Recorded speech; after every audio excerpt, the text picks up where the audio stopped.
What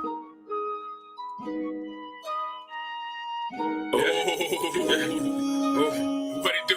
What it do? What it do, bro? If you my brother, you my brother then. No more disable, we enabling. Yeah. If you don't love your brother, then you can't love. Yeah.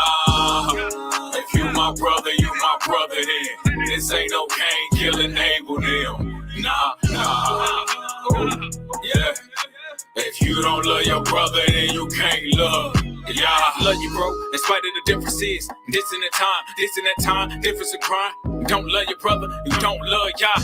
Life on the line, hanging like wet clothes. I'm who you hold on to. Y'all is love, all I shown was love. Who you think I showed you? Yahushua said, seen him, seen the Father. Heavenly Abba, help you duck and dodge in the condoms. Mary J, no more trauma. My mama, your mama. Ain't hungry or thirsty, you know where to get fed. Even the birds got nets, said the son of man gave you a place to lay your head. Financially took a loss to you, stop now, would I be lost to you? I wish you do the same for me and a parallel universe. If we had to wear each other's shoes, Emmanuel thought it not robbery to be equal to Elohim and please him to be made like it to his brother and his, yeah.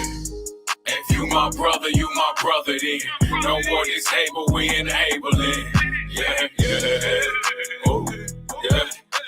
If you don't love your brother, then you can't love. Yeah. My brother, you my brother then. This ain't no Cain killing enable them. Nah. Yeah. If you don't love your brother, then you can't love. Yeah, my brother, you my brother then. If you ain't, you don't gotta pretend. One of my bro became an ex-bro. When he broke in my crib, I can forgive. Joseph forgave his brother. Settlement to slavery. Don't listen to he say, she say. Simon says I'm everything y'all said I be. Be accountability partner. With a safe haven through a tribulation. Motivation. When your soul is aching, Satan can't stop us from accelerating. Trying to annihilate us. Haters get hit up to the point you can't get up. Get up. You might be dropping boys, popping boys with nines, but y'all you gonna die if you touch one of mine. We sacred as divine, bro, I don't bind, not I don't bail, heaven bound, and boy, I bind on earth, we'll be bound in hell, yeah. If you my brother, you my brother then. No more disable, we enabling, yeah.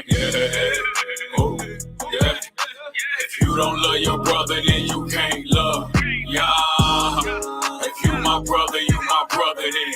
This ain't no Cain killing enable them, nah. Yeah. If you don't love your brother, then you can't love. Yeah, I give you my last and pray that y'all bless you first. God bless you first. Treat your seeds like they was mine. Cause see my treasure upon this earth. And my brothers keep it heavy shit. Yeah. Pull up and hop out like Aki, I got you. I always be there. Like the 12 tribe of Israel. Judah and Benjamin. Levi, Natalia, and Zebulon, Issachar, Asher, Gad, and Simeon. Ephraim, Manasseh, and Reuben. All my aunts in the four corners. Can't let jealousy get us like 10. Nah, I ain't gonna stand for it. Come forth like Martha and Mary, your Bethany brothers. Lazarus, shout out to all my coaches. Elohim made y'all marvelous. I go Judah and Reuben for you and wipe out a nation. But you the murderer if you don't have a cause, and that's your brother you hating. If you my brother, you my brother then. No more disable, we enabling. Yeah. If you don't love your brother, then you can't love. Yeah. If you my brother, you my brother then. This ain't no Cain killing enable them. Nah. Yeah. If you don't love your brother, then you can't love. Whoever claims to love Elohim yet hate a brother or a sister is a liar. For whoever does not love their brother and sister whom they have seen cannot love Elohim whom they have not seen. And he had given us this commandment: anyone who loves Yah must also love their brother and sister. You my brother, you my brother then. No more disable, we enabling. Yeah. If you don't love your brother, then you can't love. Yeah.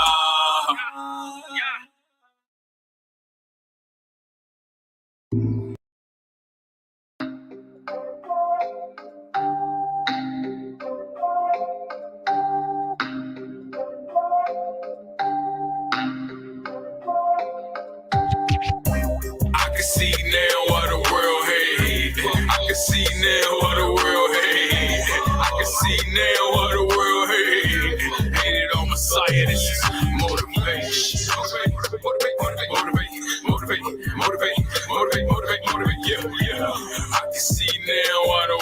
Hated on Messiah, this is more like a brand new. They hated Messiah, they gon' hate you. Roll to the man, expect the whole damn world to open hand and love you. They call you a devil, they crucify you, and hell you go through.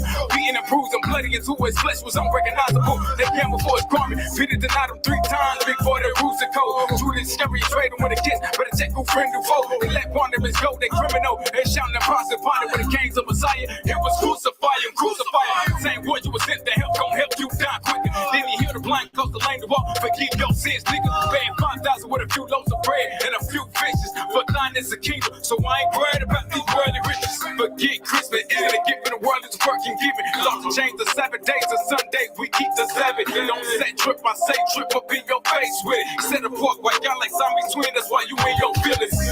I can see now what the world hate. I can see now what the world hate. I can see now what the world hate. Hated on Messiah, this is motivation. Motivate, yeah. I can see now what the world hated on Messiah. You know they hated on Messiah, so they hating on his bloodline. Messiah wept, nigga, ain't you ever seen a thug cry? Movie at the end, go on your people, I'm a hood, man. Martial law right at the door, they kick the door, I throw mine.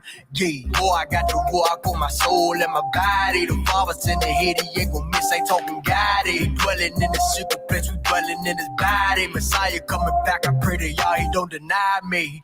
Yeah, keep on playing around with him, trusting in the system, nigga, you gon' go right down with him. If I gotta die, then I'ma go, yeah, I'm lying with him. Messiah died for us, so you should know, I'ma stand with him.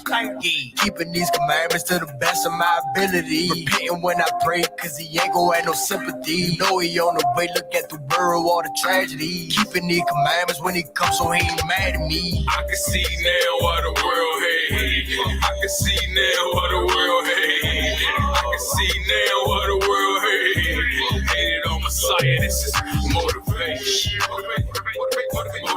Motivate, yeah. I can see now what the world hated on Messiah, this is shut your mouth, most synagogues and say the devil is a lie. Black Hebrew Israelites is not the name we go by. It's a bloodline, never shot up a church like a Christian. Did lynching, we was the ones that hang from trees. You forgot to mention, we a cult, but you don't keep feast days. You celebrate holidays. KBS as a medic when I'm Shemitic. Shut your face. Watching them folks a bunch of slanderous lies. You like him until accuser with your devilish ass. Go get mad when cops are like that ass in broad day. And everybody, it's not the same way that my state is gay. I bump your way, your head, one head. On the highway to heaven on earth. Some take the subway. Hey, I'm a menace to secret societies. CIA sold more drugs than a black man, obviously. We ain't black no more. We Israelites can take a Hebrew out its belly, but it's really in Hebrewic life. Say that. I can see now what the world hate. I can see now what the world hate. I can see now what the world hate. Hated on Messiah, this is motivation. Motivate, yeah. I can see now what the world hated on Messiah, this is motivation.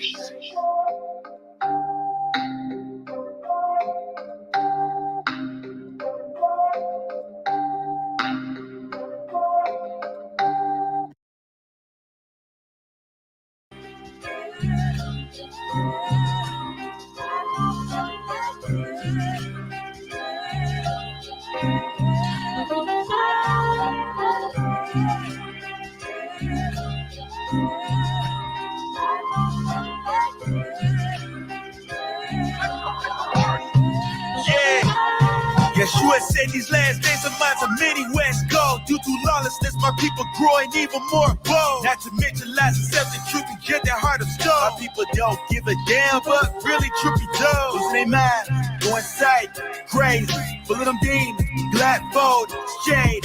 Who you working for? What's your business? Stayed. Don't really trust you, cause I don't know you. Prove.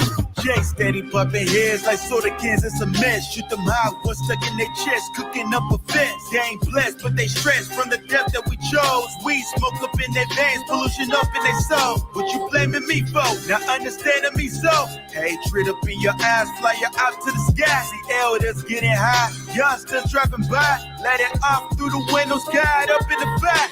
understand. This right here is for the mourners, so get ready for Jacob's trouble. This right here is for the mourners, so get ready for Jacob's trouble. This right here is for the mourners, so get ready for Jacob's trouble.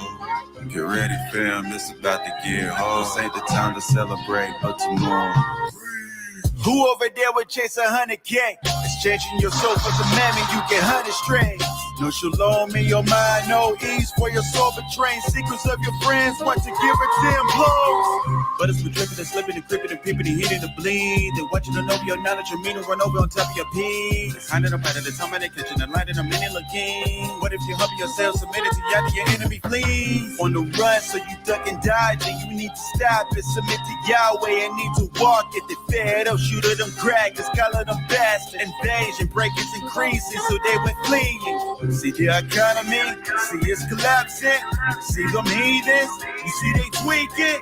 They see Babylon, they know it's falling right. So instead of going left, hold me turn right. This right here is for the mourners, so get ready for Jacob's trouble. This right here is for the mourners, so get ready for Jacob's trouble. This right here is for the mourners, so get ready for Jacob's trouble. Get ready, fam, this about to get hard. This ain't the time to celebrate, but tomorrow.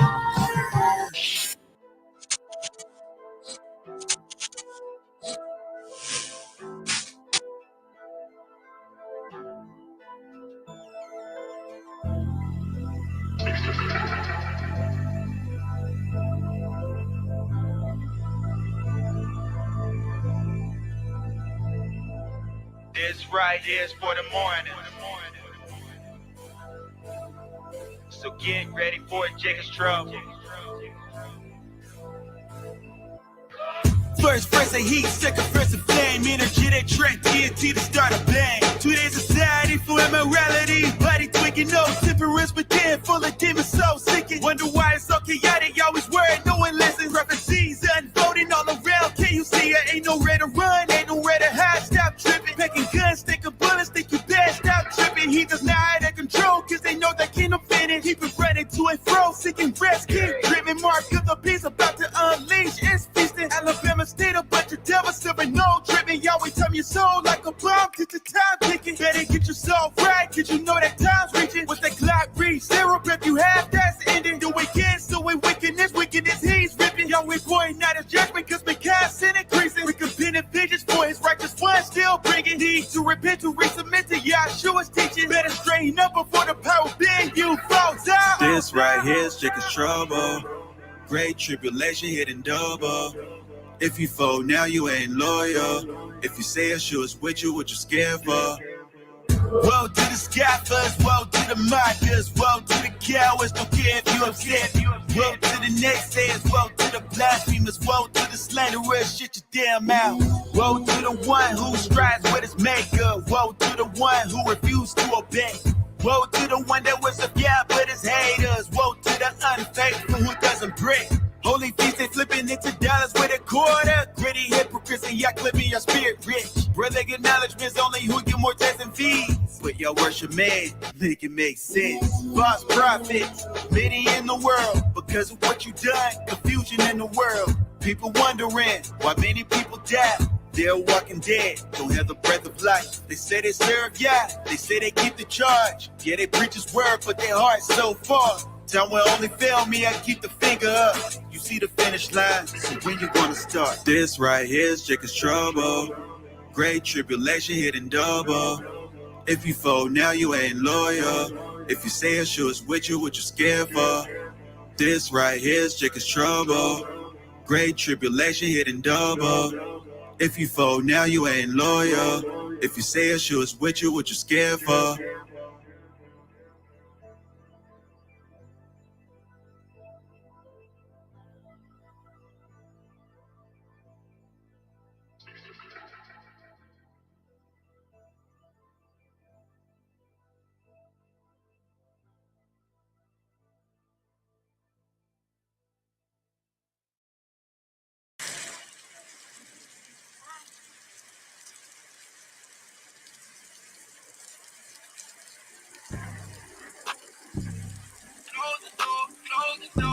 Get on the ark and close the door. Get on the ark and close the door. Arky the farm ain't playing no more. If I the rain, say it so. Flee to the wilderness, ready to go. Get on the ark and close the door. Arky the farm ain't playing no more. If I the rain, say it so. We saying prophecy, we saying whoa. Close the door, close the door, close the door, close the door, close the door, close the door, close the door, close the door, close the door, close the door, close the door, close the door, close the door, close the door, close the door, close the door. I'm in the ark and I'm seeing these demons running at me. I'm about to close the door. He opened his seals, they got me like whoa. Flee to the wilderness, ready to go. Who said we feel we got him on the boat? They telling us take it, I'm telling them no. They keeping the beast, I'm keeping my soul. Holding my life while we hitting the road. Days are over, gotta endure till these days is over. Bring by the dove, bring by the king, never sit from above. Sending them plagues, he doing it for us. Always mad, he done had enough. Tired of people playing with his love. Try these shit, the daughters on his son.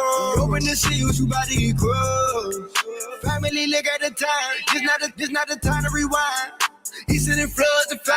They call it climate change. It's really the fire of pain. Get on the ark remain.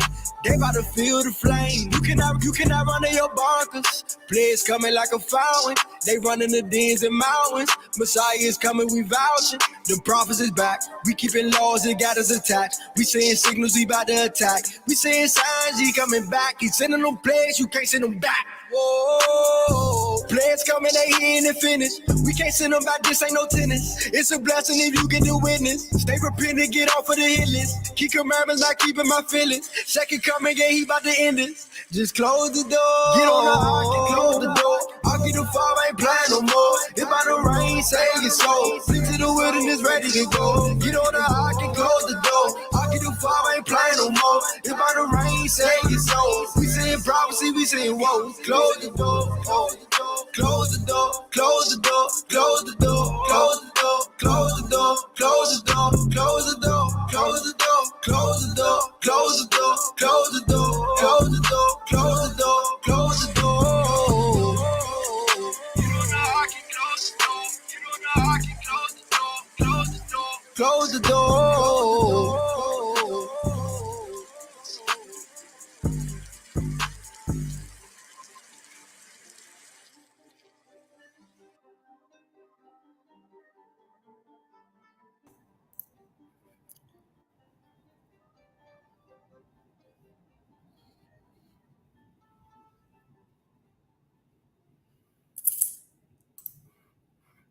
Shabbat shalom, family. All praise, glory, and honor to the Most High Yah. In the name of His only beloved begotten Son, Yahushua Mashiach, long live the King, hallelujah. Man, back before y'all. It's been a minute. It's been a great minute, but all praise, glory, and honor to the Most High. I ain't gonna make no excuses. I ain't gonna give no explanations. You know, life be lifing sometimes, and life be lifing real hard over my way. So, you know, all praise, glory, and honor to the Most High, man. Happy to do the work. The work never stop. The work gets done. It's gonna get done. You know, whether it's on the scene or behind the scenes, the work getting done. Hallelujah. Y'all see the title. Y'all see the title, right? It says the Nephilim are here. Aliens, UFOs, and the Bible. Hashtag truth, hashtag CERN, hashtag Hebrew Israel, hashtag serpent seed. We're going to deal with all that. We're going to deal with all that. You know, those that study the Bible know. Matter of fact, before I do that, I got my Ak with me. I'm going to let him introduce himself if he's there. Shabbat shalom, Shabbat shalom. Shabbat shalom, Shabbat shalom, family. What it do here, bro? Man, you know, try and get this work in, man. You know, I want to put a disclaimer out there. I'm not falling asleep this time. All right. Not gonna fall asleep this time, man. All praise to the Most High. We in we in for a barn burner. I ain't gonna keep y'all long. Most High willing. Got a 2-hour video that we gonna go through and watch together. So, we dealing with the whole Nephilim, right? We're gonna go through the scriptures. We're gonna grab a few scriptures here and there, and I'm gonna read a little something. We're gonna do a little bit of reading, and then we're gonna watch this video. We're gonna deal with it all the phases and stages and levels of the Nephilim, whether it be fairies, whether it be Greek mythology, Roman mythology, whatever the false pagan gods that they worshipped in Egypt, Persia, Greece, Rome, whatever. We gonna deal with it in this series right here. And tonight we more so gonna be focusing on the Order of the Dragon. If y'all don't know what the Order of the Dragon is, let me do a quick Google search right here. Let me share my screen. Quick Google search. If y'all don't know what the Order of the Dragon is, right? The Order of the Dragon. Yeah, not the Order of the Dragon Ball series. The Order of the Dragon, right? Click on this Wikipedia right here. Remind me later. Yeah. Blow that up for those that have a hard time seeing, like myself. All right. It says the Order of the Dragon, right? It says Society of the Dragon redirects here not to be confused with the Dragon Society. All right. The Order of the Dragon. The Order of the Dragon is in Latin is this right here. And literally, it means Society of the Dragonists. It was a monarchical chivalric order, only for selected higher aristocracy and monarchs, right? So, like princes and dukes and demons and princesses, kings and queens, and like them folks over there in Europe. In the United Kingdom, right? It got the countries over here. It got it over here, right?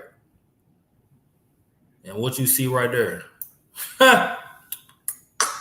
Yeah. Right? Back to it. Welcome back, out. All right, back to it. It says it was founded in 1408 by Sigismund of Luxembourg, who was then king of Hungary and Croatia and later became the Holy Roman Emperor. It was fashioned after the military orders of the Crusades, requiring its initiates to defend the cross and fight the enemies of Christianity, particularly the Ottoman Empire, right? You do any research into that, you'll find out that the Ottoman Empire was wicked. Simple, right? It says the order flourished during the first half of the 15th century, primarily in Germany and Italy. After Sigismund's death in 1437, its importance declined in Western Europe. However, after the fall of Constantinople in 1453, it continued to play a role in Hungary, Serbia, and Romania. Oh, crap, I forgot. Oh, yeah. We're going to have to sit over there. Sit over. Yeah, sit over there. Sit over there. Y'all, hold on a minute.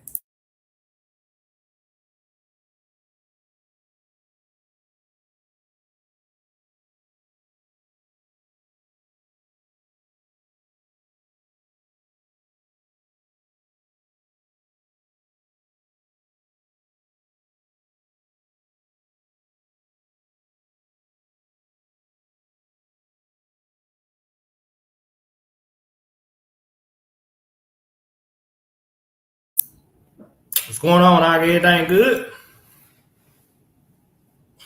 Yeah, man. Yeah, you bro, man. I'm not in my studio right now because we got the fam here keeping the Shabbat and whatnot, and I don't have my Ethernet cable connected, so I'm just using my mobile phone right now, using this data alone. So Yeah. yeah, forgive you, bro. So we'll continue on, Hebrew. Yes, sir. Yes, sir. All right. Right here, continuing, it says, however, after the fall of Constantinople in 1453, it continued to play a role in Hungary, Serbia, and Romania, which bore the brunt of the Ottoman incursions. The Prince of Wallachia, Vlad II Dracul, yes, Dracul, huh? The son of Dracula. Anyway, Vlad II Dracul, the father of Vlad the Impaler, took his name from the Order of the Dragon, right? And once we get to this video, it's gonna explain all of that and the ties to the current wearer, the ties of Dracula, the Vlad the Impaler, and all of them to uh, who they now call King of England, United Kingdom, or whatever he king of. I don't know. All right, that whole family over there, the whole family, right? We're not gonna read. I'm just gonna read this first paragraph of the historical background. Right? It says Sigismund faced fierce struggles for power leading up to the foundation of the order in 1408. In 1387, the Bohemian royal son Sigismund of Luxembourg was elected king of Hungary and Croatia. This sounds familiar, don't it? Bohemian. Wonder where that name come from. But they got a lot of groves up there.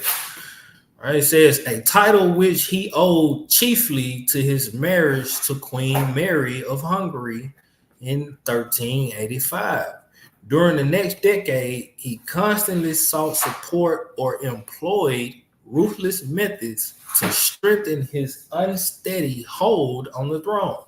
His rule was weakened in 1395 when Mary, who was pregnant, died in a horse riding accident. In 1389, the Ottoman Sultan Murad I fought Lazar, Prince of Serbia, at the Battle of Kosovo Polje, in which both leaders died, leading to an uncertain outcome of the battle. 2 years later, the Turks had taken the Bulgarian fortress of Nicopolis. Right, y'all going to read that on your own time and do a little research on that and look more into the order of the dragon. It's a lot going on behind the scenes that we don't even like know or pay attention to, even though it's right in our face. Like they put it right in our face and we don't even pay it no mind, no attention. Right? So let's get some scripture, right? First scripture I'm gonna go to is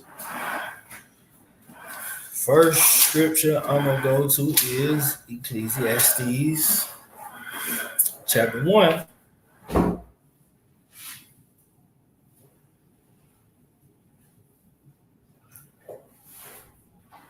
Ecclesiastes chapter 1, and I'm gonna start at verse 1. Right? It says, the words of the preacher, the son of David, king in Jerusalem. Vanity of vanities, says the preacher, vanity of vanities. All is vanity. Hold on a moment.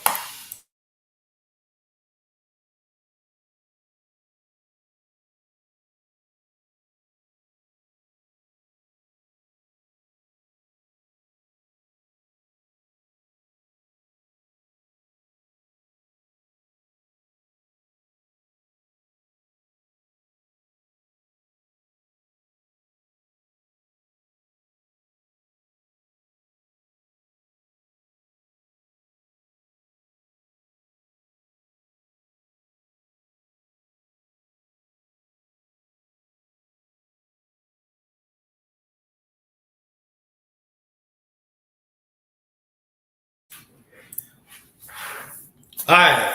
Ecclesiastes chapter 1, verse 2. Vanity of vanities, saith the preacher.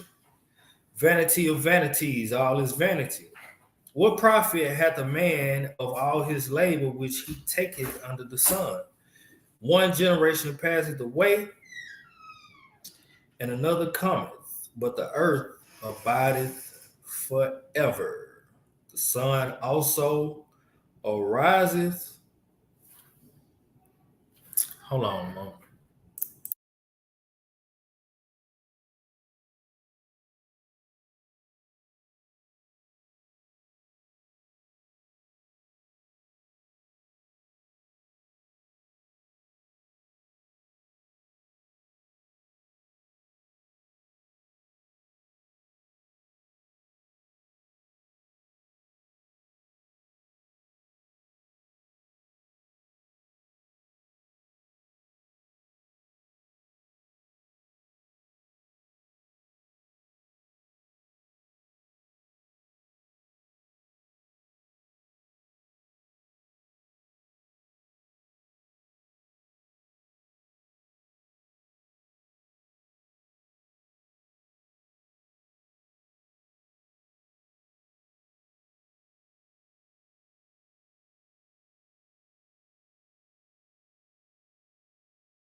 All right, Slacker fan, forgive me.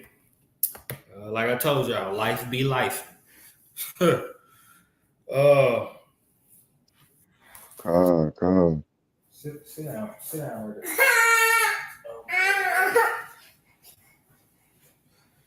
All right, start picking up at verse 4, Ecclesiastes 1 and verse 4. Right, it said, one generation passeth away, and another cometh, but the earth abideth forever. The sun also ariseth, and the sun goeth down, and hasteth to the place where he arose. The wind goeth toward the south, and turneth about unto the north. It whirleth about continually, and the wind returneth again according to his circuits. All the rivers run into the sea, yet the sea is not full. Unto the place from whence the rivers come, thither they return again. Right? All things are full of labor. Man cannot utter it. The eye is not satisfied with seeing, nor the ear filled with hearing.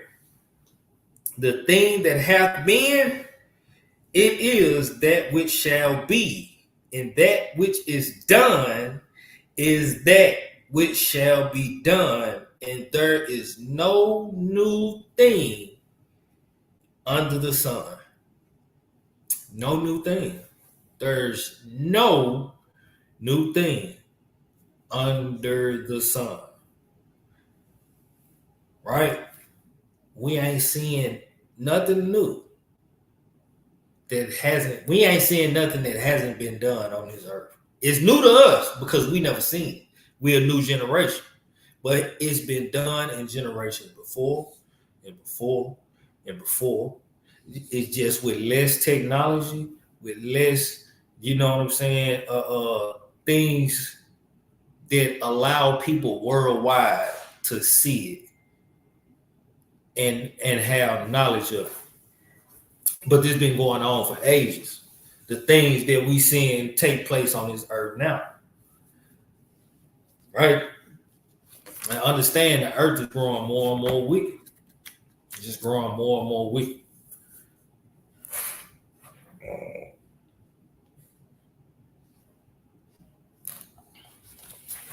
All right. Hallelujah. All right. Let's get another script. Second, what I got? 2 Corinthians. Second Thessalonians. Yeah, 2 Corinthians. 2 Corinthians chapter 2. 2 Corinthians chapter 2. I'm going to read 1 through 11. Let me get there. 2 Corinthians chapter 2.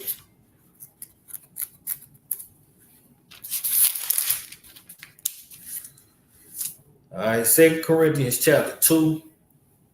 I'm going to pick it up at verse 1.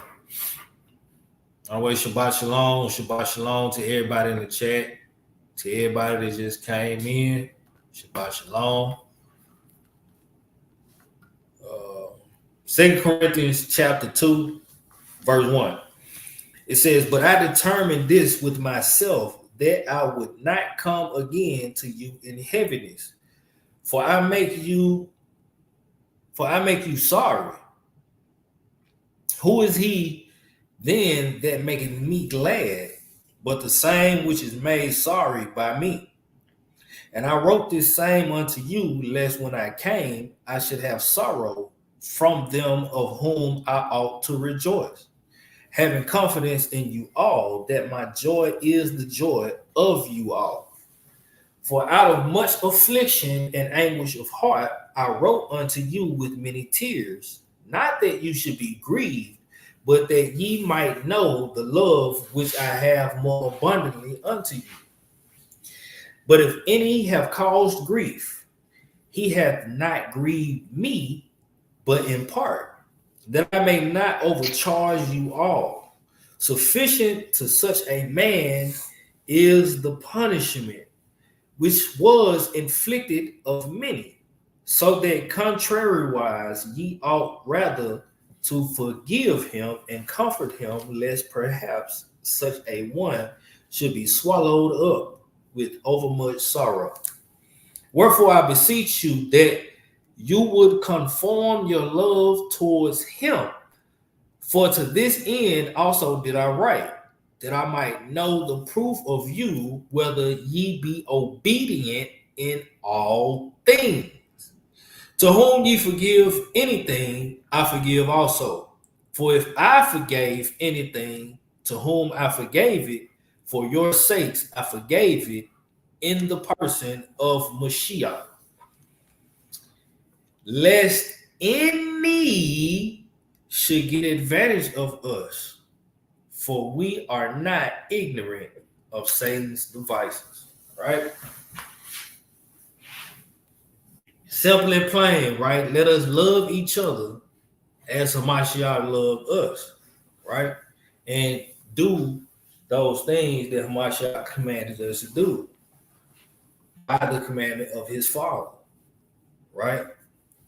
Lest we fall through the devices of Satan, hatred, emulation, and strife, and jealousy, and backbite, things like that, and it tear the body apart, right? But I wanted to read that, also put it in context, but I wanted to read that mainly for that last part, saying, for we are not ignorant of Satan's devices. The Most High is going to reveal what needs to be revealed to those whom he chooses to reveal them to. Now, a quick backstory on myself. Man, before I came into, before the Most High brought me into the knowledge of his word, the truth of his word, right? It was back in, man, like 2009, back when they had their first black president, right? I was what people would call a conspiracy theorist back then. You know, I'm just looking at things, and I'm like, nah, it don't make sense. You know what I'm saying? And then I look at certain things, like putting two and two together. Oh yeah, now that add up. And you know, it just got magnified and became more intensified when the Most High opened my mind up to the knowledge of His truth. And man, throughout my studies and in the course of searching out these several things, man, it's just wild what you find. And this video that I'm gonna show, it's been on for a year, so I pray we don't get no strikes. But it's been on for a year, and man, it's some excellent information in it. Excellent information. But let's get another script. All right, let's get another script. Let's go to the book of Ephesians. Let's go to the epistle to the church in Ephesus. Am I going the wrong way? Yes, I am.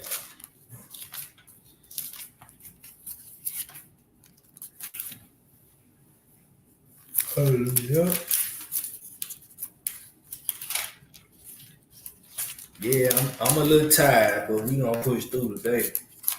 We gonna get it, right? Still, brother.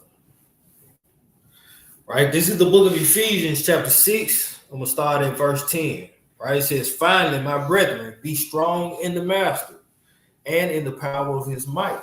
Put on the whole armor of Elohim, that ye may be able to stand against the wiles of the devil. For we wrestle not against flesh and blood, but against principalities, against powers, against the rulers of the darkness of this world, against spiritual wickedness in high places. Wherefore take unto you the whole armor of Yah, that ye may be able to withstand in the evil day, and having done all, to stand." Right? I'm gonna sit over there. Go sit over there.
Sorry about that, family.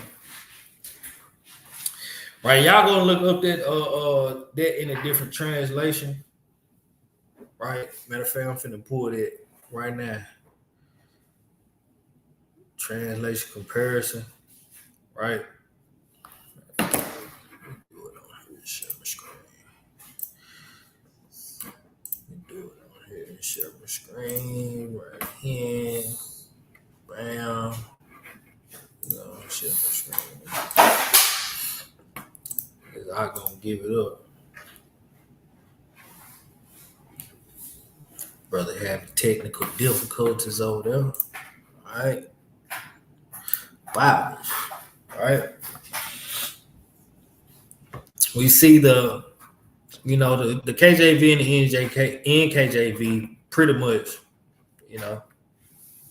saying the same thing, right? But check this NLT, right? It says, "For we are not fighting against flesh and blood enemies, but against evil rulers and authorities of the unseen world, against mighty powers in this dark world, and against evil spirits in high places, in heavenly places."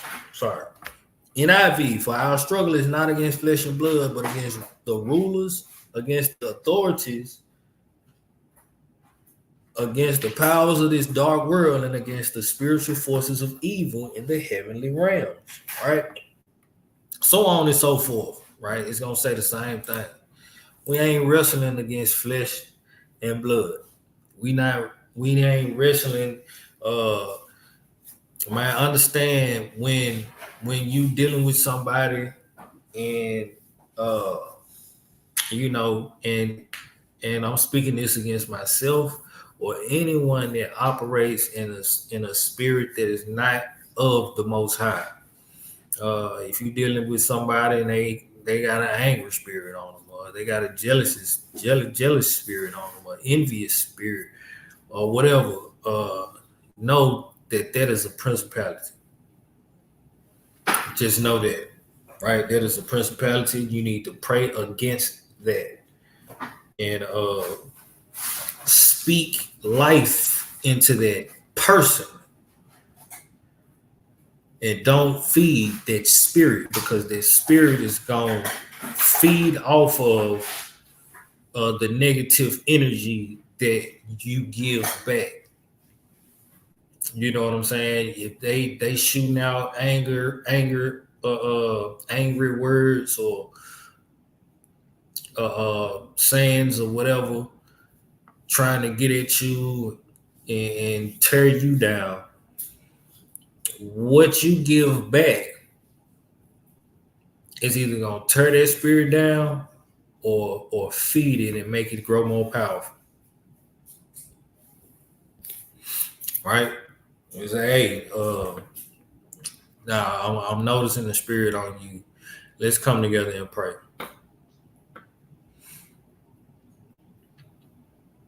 Or, you know what I'm saying? Quote from scripture. Right? Excuse me. What the script say in the Proverbs, the soft answer turneth away wrath. You know what I'm saying? So we have to know and just go ahead and rebuke that spirit. Rebuke that, right?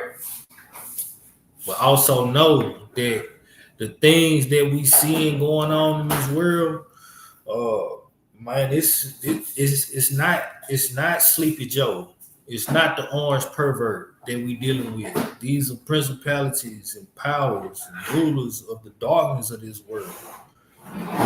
It's bigger than what we see. It's way bigger than what we see with our fleshly eyes. There's a whole nother realm. There's a whole nother realm that we can't see, but it's like right here. You feel what I'm saying? And we can show that. Let's go to the book of 2 Kings. Close the door.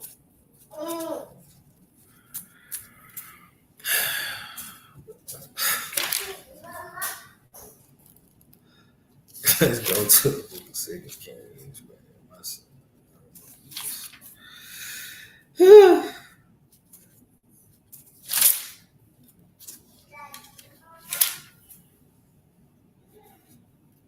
This man here,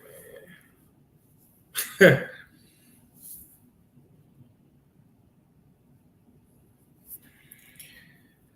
Oh man.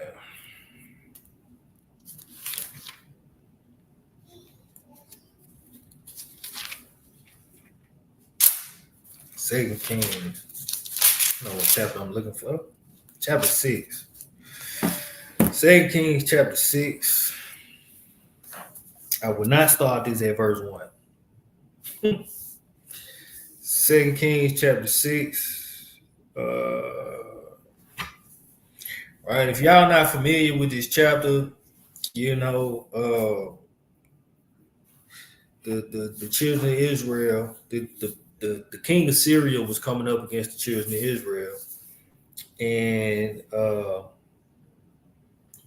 you know, Elisha and his servant were speaking, and his servant was a bit frightened. Yes, he is. His servant was a little bit frightened, and you know, Elisha prayed to the Most High, and it was like, open his eyes, so you know what I'm saying, and let him know, like, open his eyes and let him know it's a whole lot going on that he can't even see. I can see it, but he can't, right? I might as well start at verse 1. Verse 1. And the sons of the prophets said unto Elisha, behold, now the place where we dwell with thee is too strait for us. Let us go, we pray thee, unto Jordan, and take thence every man a beam, and let us make us a place there where we may dwell. And he answered, go ye. And one said, be content, I pray thee, and go with thy servants. And he answered, I will go. So he went with them, and when they came to Jordan, they cut down wood. But as one was felling a beam, the axe head fell into the water. And he cried and said, alas, master, for it was borrowed. And the man of Yah said, where fell it? And he showed him the place, and he cut down a stick and cast it in thither, and the iron did swim. Therefore said he, take it up to thee. And he put out his hand and took it. Then the king of Syria warred against Israel and took counsel with his servants, saying, in such and such a place shall be my camp. And the man of Yah sent unto the king of Israel, saying, beware that thou pass not such a place, for thither the Syrians are come down.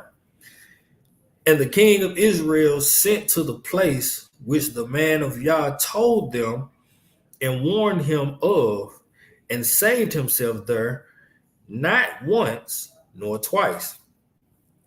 Therefore the heart of the king of Syria was sore troubled for this thing, and he called his servants and said unto them, will ye not show me which of us is for the king of Israel? And one of us, his servant, said, none, my master, O king. But Elisha the prophet, that is in Israel, telleth the king of Israel the words that thou speakest in thy bedchamber. That's an excellent prophet. Only the Most High can reveal to somebody what somebody is. Only the Most High can reveal to who he wants to reveal it to, somebody, whoever it may be. Only he can reveal to this person what another person is thinking in their bed or what they're dreaming. Only the Most High can do that. Right? Verse 13. And he said, go and spy where he is, that I may send and fetch him. And it was told him, saying, behold, he is in Dothan. Therefore he sent thither horses and chariots and a great host. Right? He sent a great host for one man. One man. Therefore sent he thither horses and chariots and a great host, and they came by night and compassed the city about. And when the servant of the man of Yah was risen early and gone forth, behold, an host compassed the city, both with horses and chariots. And his servant said unto him, Alas, my master, how shall we do? Like, bro, you see how it is? What we gonna do? What's going on? How we gonna fend ourselves against these people? You know what I'm saying? So what Elisha said.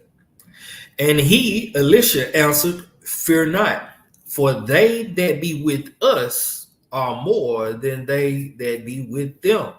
So his servant probably heard this and like, they that with us.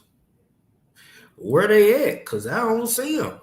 I only see me and you and them that's against us. Who are they that's with us? Right?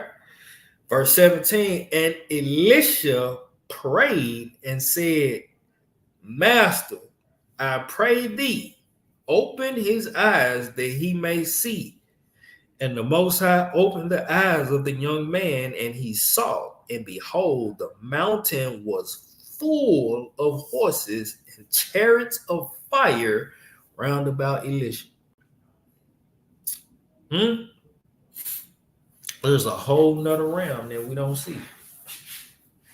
A whole nother realm that we do not see. It's out there. Right?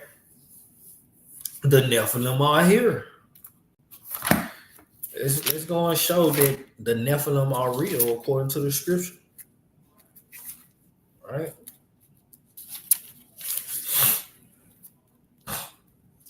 The origin of the Nephilim. And y'all know them. Very, very, very familiar script. Genesis chapter 6. Genesis chapter 6. I forget, man. I don't know what's going on with my sinuses here. All right, Genesis chapter 6. I'm going to read 1 through 4. Read 1 through 5. And it came to pass when men began to multiply on the face of the earth, and daughters were born unto them, that the sons of Yah saw the daughters of men, that they were fair, and they took them wives, all of which they chose.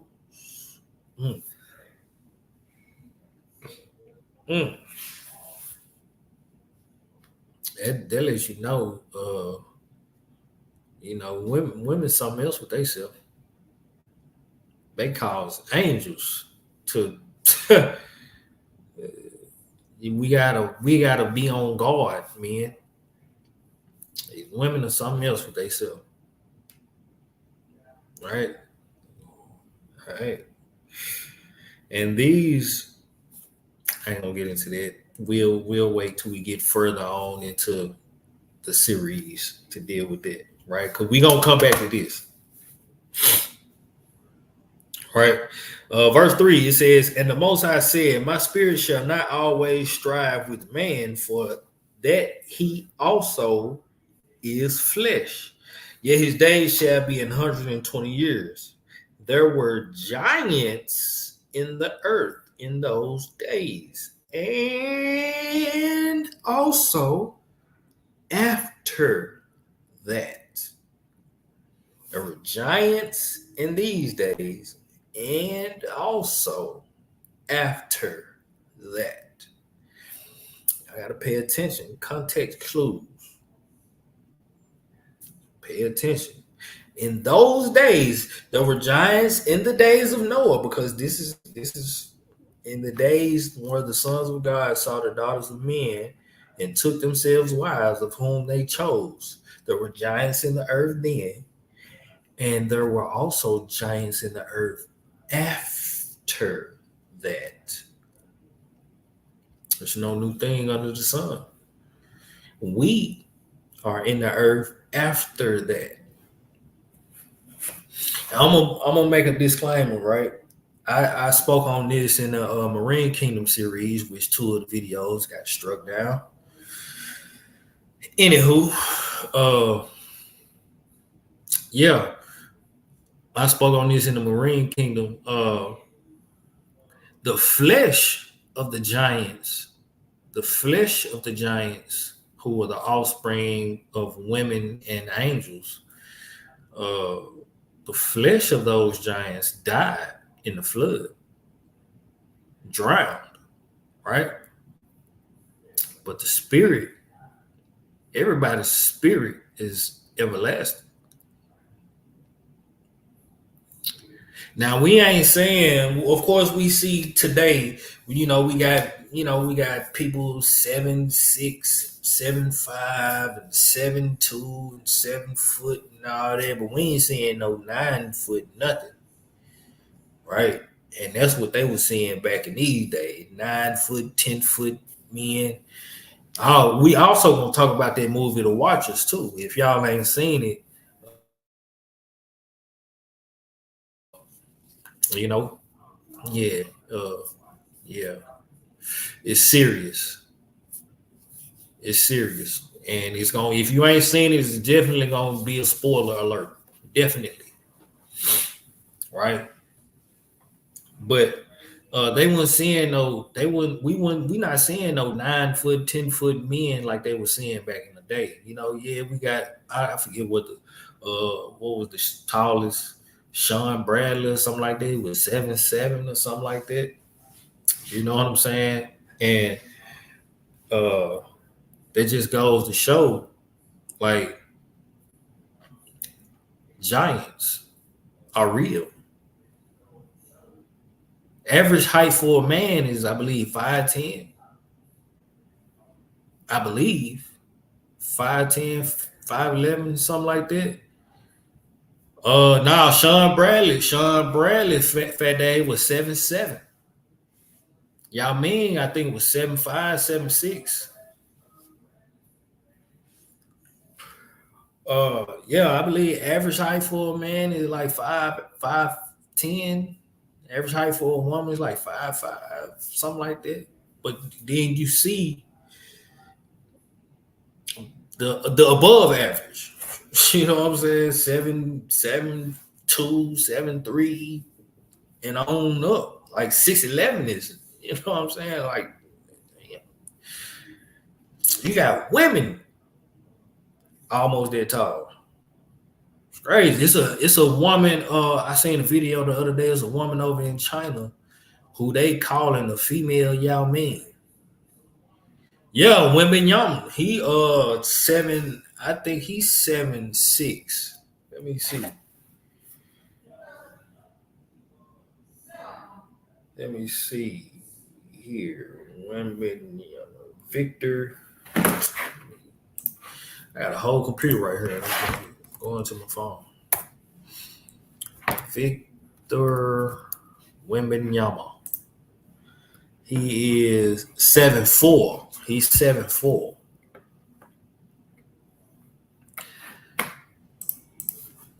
Tallest. It's this Sean Bradley was 7'6", but this heathen right here look like he definitely was some kin to Goliath or something. Crazy. He looked like he definitely was some kin to Goliath or somebody like that. This heathen right here, 7'7". I don't know how to pronounce his name. This guy, Murasan.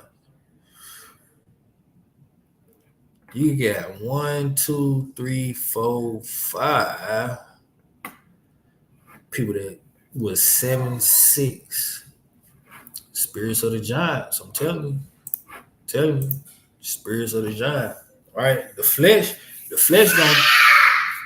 gonna die, but the spirit lives on. Hold on a minute.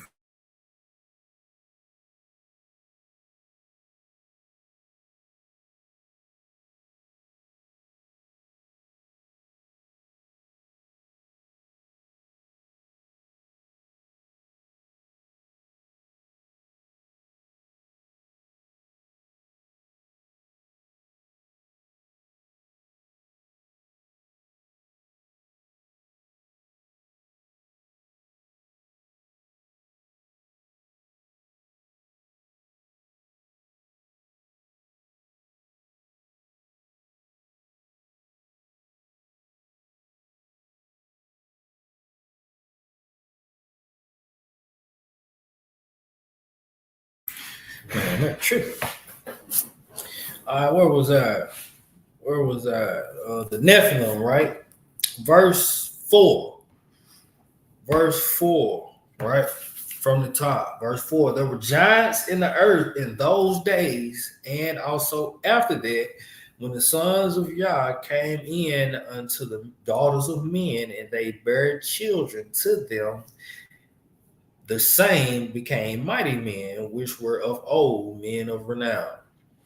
And Yah saw that the wickedness of man was great in the earth, and that every imagination of the thoughts of his heart was only evil continually.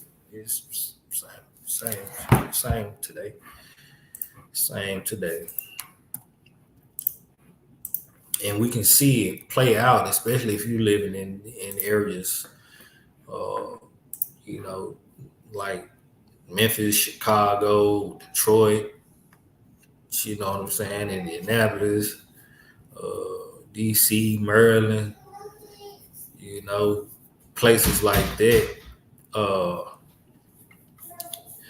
Man, you seeing even in other cities, suburban cities, suburban areas, you seeing like it's crazy what you would see, especially if you just pay attention to the news. It's just like, God, hey, how do people even think to do some of the stuff that they do? It's like crazy, bro.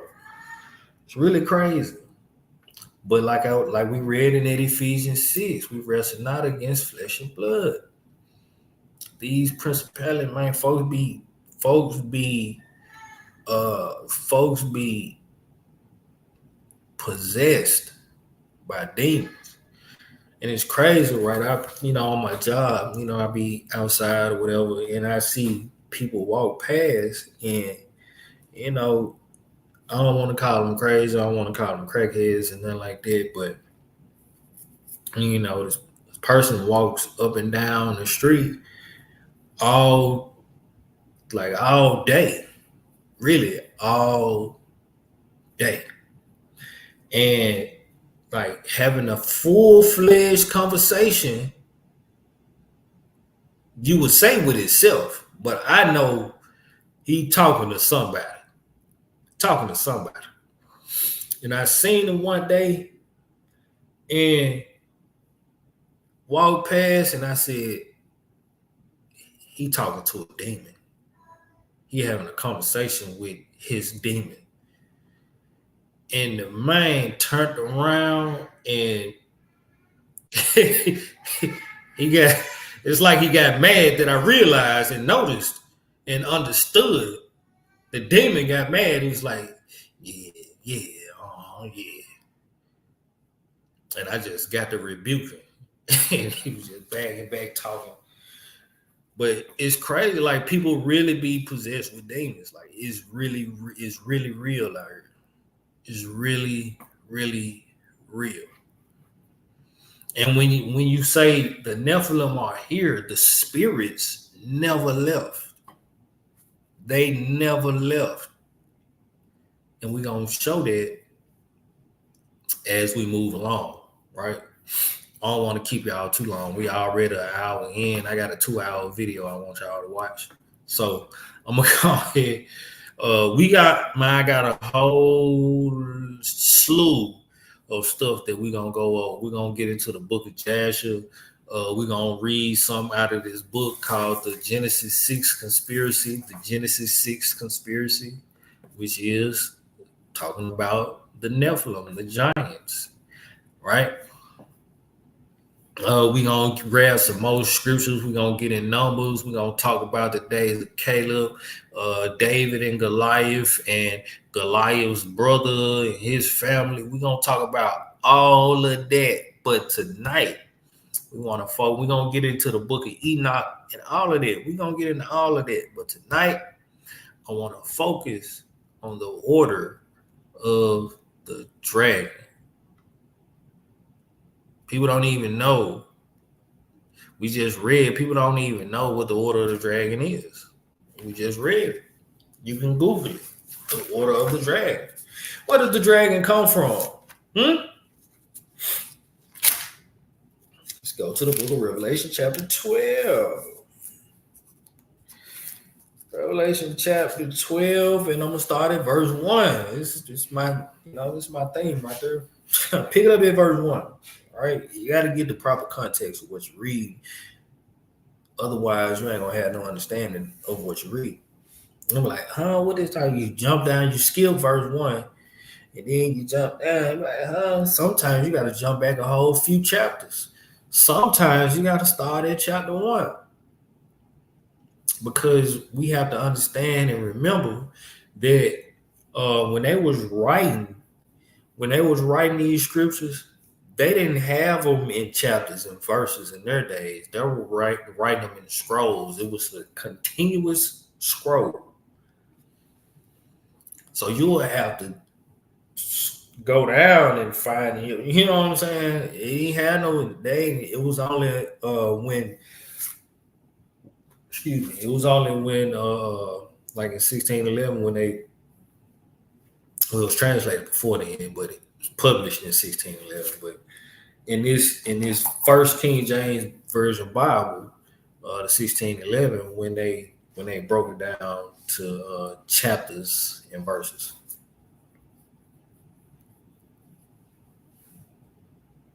Right. I think it probably even go back before then, because I know the Geneva Bible is older than the 1611 King James, and it's got chapters and verses. So yeah, but before they had the scrolls,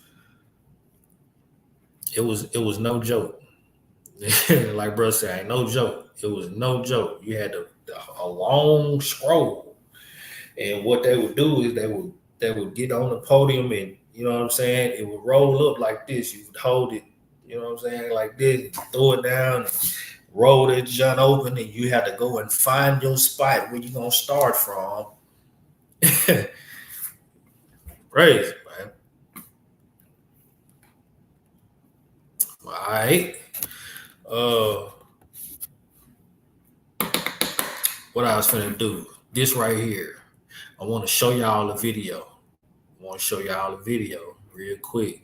I don't know who's seen this or whatever. We're gonna deal with them sightings. We're gonna deal with them sightings, right? Hold on, show y'all the video real quick. No, y'all ain't heard this. Old Kevin Gates came out and said he 3,000 years old. Matter of fact, before I do that, we was talking about where the dragon came from, right? Where the dragon came from. Oh my goodness. Revelation chapter 12, verse 1. And there appeared a great wonder in heaven, a woman clothed with the sun and the moon under her feet, and upon her head a crown of 12 stars. That's a whole nother lesson right there, just that one verse. And she, being with child, cried, travailing in birth and pained to be delivered. And there appeared another wonder in heaven, and behold, a great red dragon, having 7 heads and 10 horns and 7 crowns upon his heads. And his tail drew the third part of the stars of heaven and did cast them to the earth. Right? And the dragon stood before the woman, which was ready to be delivered, for to devour her child as soon as it was born. That third part of the stars is that third part of the angels that fell with Satan. They rebelled with Satan. And when we get in the book of Enoch, we're gonna get some understanding on actually who that is. People be thinking is calling his name like he's Satan, that his name is Satan. No, that's a title, adversary. He has a name. All right. Verse 5 said, and she brought forth a man child who was to rule all nations with a rod of iron, and her child was caught up. And her child was caught up unto Elohim and to his throne, and the woman fled into the wilderness, where she hath a place prepared of Yah, that they should feed her there 1,203 score days. 1,203 score, 1,260. All you do is the math. 1,260 divided by however many days in a year. 365, 364, right? Do the math. It's almost 3.5 years. It's like 3 years and 4 months or something like that. Verse 7, it says, and there was war in heaven, and Michael and his angels fought against the dragon, and the dragon fought and his angels. So the dragon ain't by itself. He got a posse with him. He got an army too. Huh? The Most High got an army, but he wants to be like, we're going to get there too. Ezekiel 28. He wants to be like the Most High. So if the Most High got an army, guess what? The adversary going to have to have, he going to want to have an army. The Most High got an only begotten son. Guess what? The adversary going to try to have an only begotten son. He going to try to do everything the Most High doing and got planned to do, or got in the works to do already, right? So the dragon fought and his angels. Michael and his angels fought against the dragon, and the dragon fought and his angels and prevailed not. So the dragon, oh my. So the dragon and his angels lost, right? Neither was their place found anymore in heaven, right? They ain't got no place in heaven no more. Y'all, the Most High said, y'all got to get up out of here. I'm about shalom. I'm a God of peace. This ain't peace. Ain't supposed to be no war in my house. Y'all fighting, man. You got to get your ass out, cuz. Bye. Y'all fighting in my house? You fighting with your brother, your siblings? Yeah, nah. You got to get out. You got to go. And any parent would tell you that. If you got grown children and one is fighting, like picking fights, and you know what I'm saying? I'm saying like old enough. Some of y'all don't care. 15, 16 is old enough for y'all. I'm saying y'all got grown children, they picking fights and starting stuff and don't want to listen, and they rebellious and this, that, and the third. And you know what I'm saying? They cause it a war in your house, and it's like, nah, don't even pack. Get out. I will get your stuff to you. You ain't gotta get out. Oh, you ain't even got it. No, don't take nothing because I pay for everything here. Go. That's what the Most High said. Get out. You got to go. Right? Ain't no place for you here. Can't sit here. No. You got to go. Right? Verse 10, it said, verse 9 says, and the great dragon was cast out, that old serpent. We're going to deal with that too. Genesis 3. That old serpent, right? When we get to the serpent seed, we gonna deal with all of that. All of that is we gonna reveal all of that. We're gonna reveal all of that, right? And the great dragon was cast out, that old serpent called the devil and Satan, which deceiveth the whole world. He was cast out into the earth, and his angels were cast out with him. And I heard a loud voice saying in heaven, now is come salvation and strength and the kingdom of our power and the power of his Messiah. For the accuser of our brethren is cast down, which accused them before our power day and night. And they overcame him by the blood of the Lamb and by the word of their testimony. And they loved not their lives unto death. This is how you overcome the enemy. You have to have the blood of the Lamb. You got to believe in the blood of the Lamb. You have to have a testimony, right? What's going to be your testimony? You're all in, you halfway, you're all out. It's going to be your testimony. You follow the Lamb whithersoever he went, or you followed for a little while and then fell off, or you started to go that way and then, you just made a V-line somewhere else. What's going to be your testimony? You gave your life, you gave your all, even your life for the Messiah, or you was just, you just playing with this thing. It was just a fad for you. What's going to be your testimony? Right? Verse 12 says, therefore rejoice, ye heavens, and ye that dwell in them. Woe to the inhabitants of the earth. Hey, we on earth. Saying woe to us, right? Woe to the inhabitants of the earth and of the sea. We dealt with that in the marine kingdom. And of the sea. Why is saying woe to the inhabitants of the sea? All that inhabits the sea is fishes, sharks, whales, dolphins, seals, and turtles, and alligators, and stuff like that. What inhabits the sea?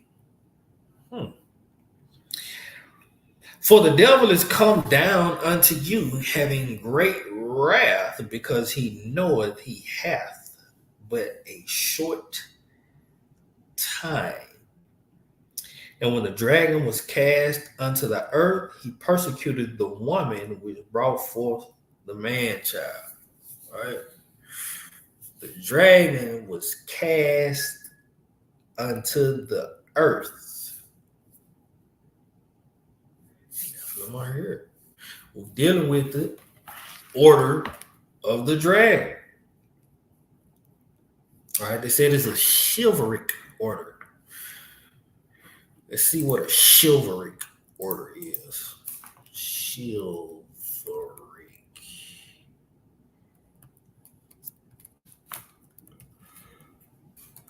I can't spell.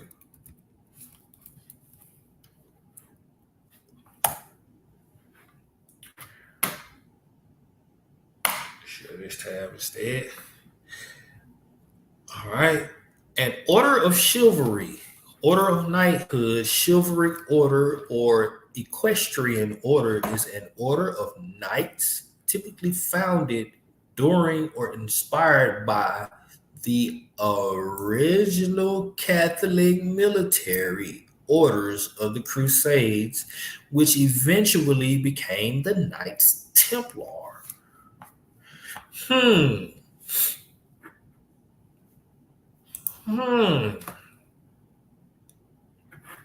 Sound like Fourth Kingdom to me.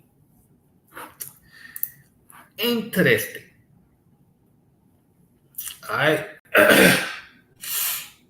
Stop sharing. Do I want to? No, I'm gonna say this one because this ain't talking about no dragon, nothing. Is it? Yeah, this ain't. Yeah, I'm gonna say that. I'm gonna say that for part 2 here. I closed it. I want y'all to see this video, just to let y'all know, right? The Nephilim are here. And no matter how much they try to play it off, or how much they try to say, oh, he just crazy, he just talking, he's just trying to promote his music. Nah, that demon inside him knows what it's talking about. It knows what it's talking about.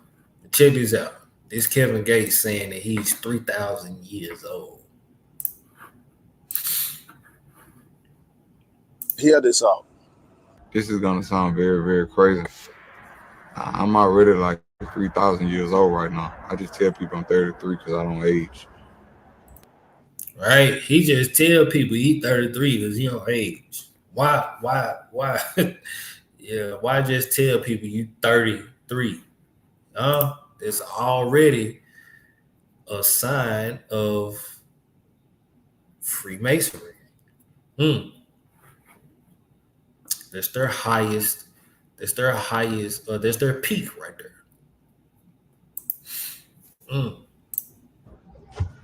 Like 3,000. I know that's gonna sound weird, but I don't age. I'm immortal.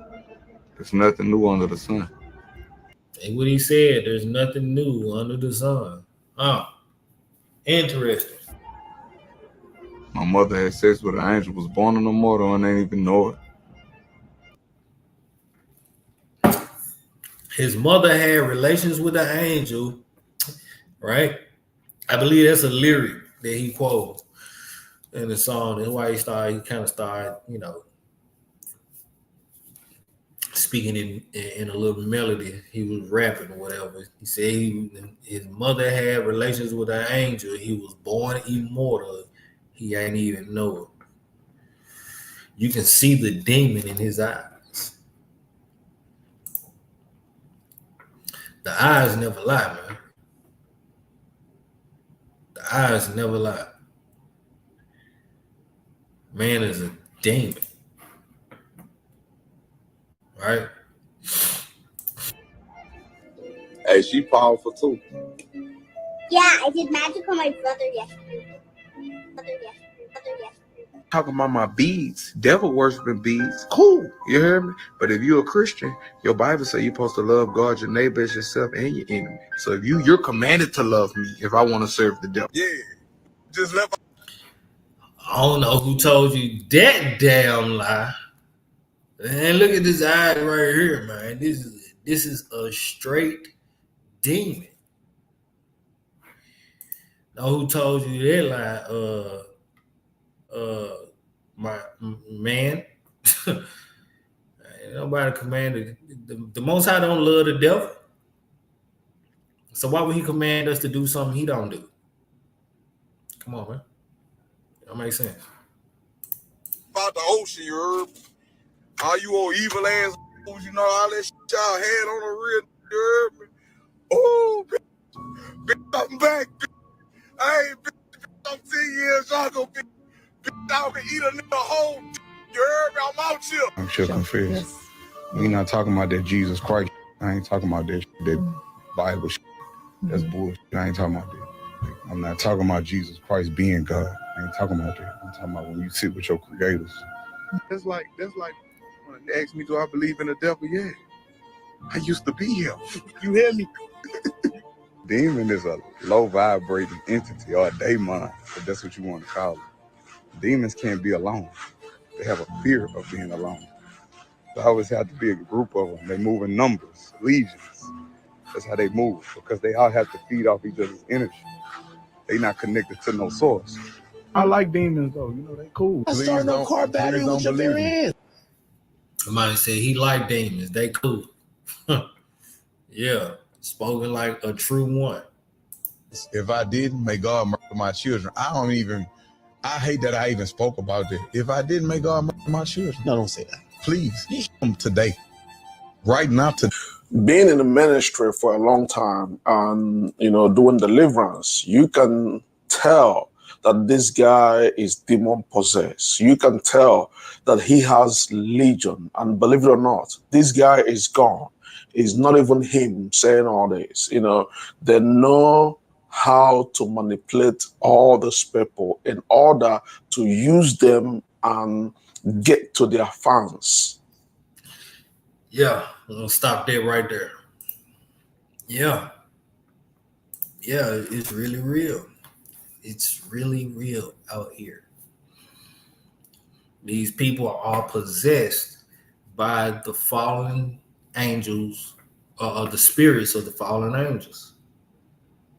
The Nephilim are here. They here. All I did with this Order of the Dragon, right? I said I got a 2-hour video for y'all to watch. We're gonna try to keep this at 3 hours at the minimum, at the most. Right. I got so much other stuff, man, I want to bring out that I've been, you know what I'm saying? And forgive your brother, man. Like I said in the beginning, forgive your brother. Don't think I ain't been on my P's and Q's with this, but you know, I've been pushing this back for a few weeks now. Like I said earlier, man, life just be life, bro. It be life. It be like that sometimes, you know. But yeah, I'm gonna let this play all the way through.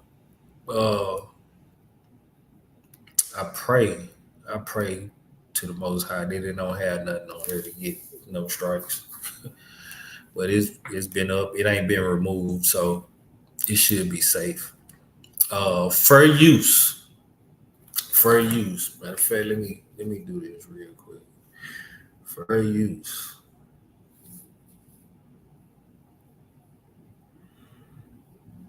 Hold on. Where is it? Hold on. Give you brew a minute. There you go.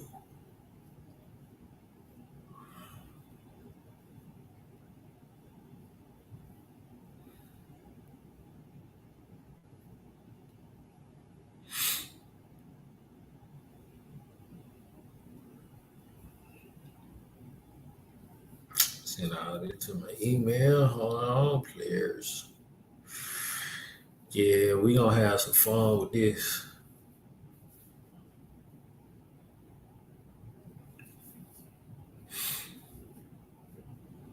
Depending on what go on tomorrow, I may come back tomorrow and do part 2.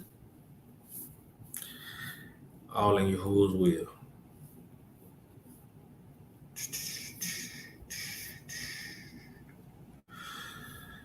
All right. Sent. Let's check that email.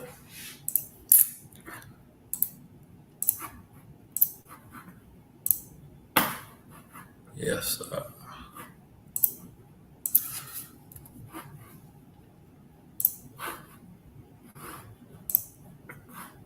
Come on now, player. Don't do that.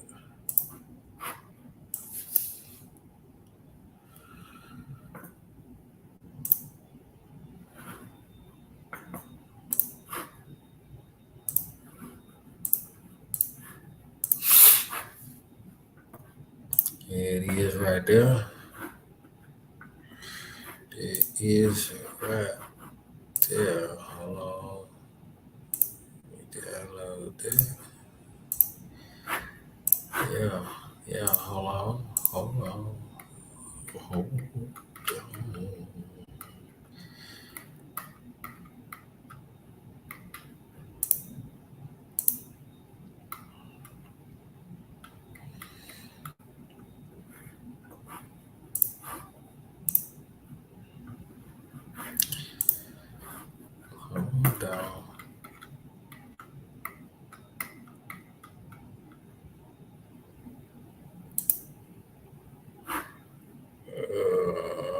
Where we at? Y'all bear with your family. Y'all bear with me.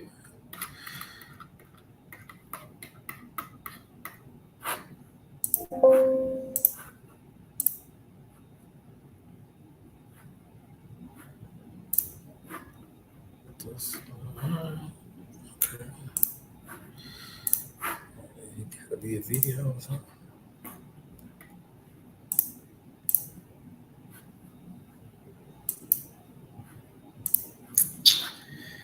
Okay, I ain't sure on how to do that.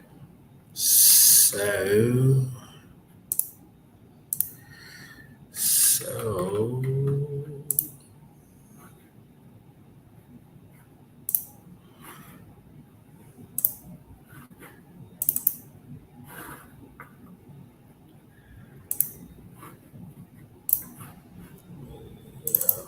we'll do it like that. Yeah. We do it like that. It's like it, family.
So, ladies and gentlemen, my plea today is for countries to come together to create the environment that enables every sector of industry to take the action required.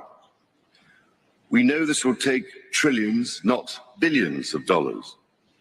We also know that countries, many of whom are burdened by growing levels of debt, simply cannot afford to go green.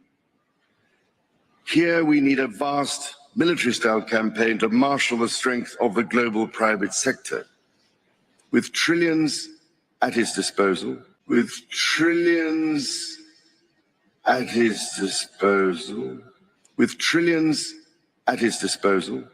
far beyond global GDP, and with the greatest respect, beyond even the governments of the world's leaders. By 1957, the Rothschilds had amassed so much wealth that they bequeathed Waddesdon to the National Trust. Of course, the house remains under the watchful eye of the Rothschilds to this day, and as one viewer commented, they no longer have to pay any taxes on it because it is in the National Trust. But there's a much better way to calculate the unimaginable wealth of the Rothschilds, simply by using history. Now, we know one of the most astonishing stories of Rothschild wealth revolves around the Battle of Waterloo, in which Nathan Rothschild used his inside knowledge of the outcome and his faster horses and couriers to play the market by getting the results of the battle before anyone else knew the outcome. And I'm reading this article from darkpolitics.com. As many of you know, Nathan Rothschild caused a sell-off in bonds and gave all the traders who looked to him for guidance the impression that the French had won at Waterloo. The other traders also rushed to sell their bonds, causing a 95% decline in their original worth. And once the bottom had dropped out, Nathan Rothschild then rebought as many bonds back as he could at hugely discounted prices, and in doing so, he multiplied his wealth 20 times in just 3 days of trading. Now, that history was shared in the 1934 Hollywood movie, The House of Rothschild, which was backed by the Rothschild family. Kai. Yes, Kai. Have you had any news? What do you think about this rumor? I don't listen to rumors, Mr. Baring. You hear what they say? Wellington defeated. You mind telling me what you're going to do? I have no objection to all London knowing what I'm going to do. I'm fine. So that very important history is on the record. I calculated 8% interest as a compounding annual rate of return for the Rothschilds, given that the family not only can move markets, but manipulates and has been able to manipulate markets for decade after decade. An 8% return is very conservative. However, it's also tangible and quantifiable. You see, by buying up all of the bonds after the Battle of Waterloo, Nathan Rothschild became the single largest debtor to the English government, which ultimately gave him control over the Bank of England. English bonds were a debt guaranteed by future tax revenue of the English government. Therefore, the taxes the citizens paid were going to pay the 8% interest that the English government had to pay to borrow the money. So, the Battle of Waterloo occurred in 1815. So let's just round up the quote-unquote control of the Bank of England by the Rothschilds to 1817, since we're in the year 2017, giving us a nice round number of 200 years to work with. And we're going to do the math in just a second, but I want to give you something else that's very quantifiable. Instead of guessing what the net worth of the Rothschilds might have been around 1817, I found this article from the Days of Noah, the Rothschild family from 1800 to 1818, the plan to control the world. Now fast forward through all the intrigue and the gold trading for kings to 1815, the year Nathan Mayer Rothschild made his famous statement, "I care not what puppet is placed upon the throne of England to rule the empire on which the sun never sets. The man who controls Britain's money supply controls the British Empire, and I control the British money supply." Now, he would also go on to brag that in the 17 years he had been in England, he had increased the £20,000 stake given to him by his father 2,500 times to £50 million. Now remember, that's 1815.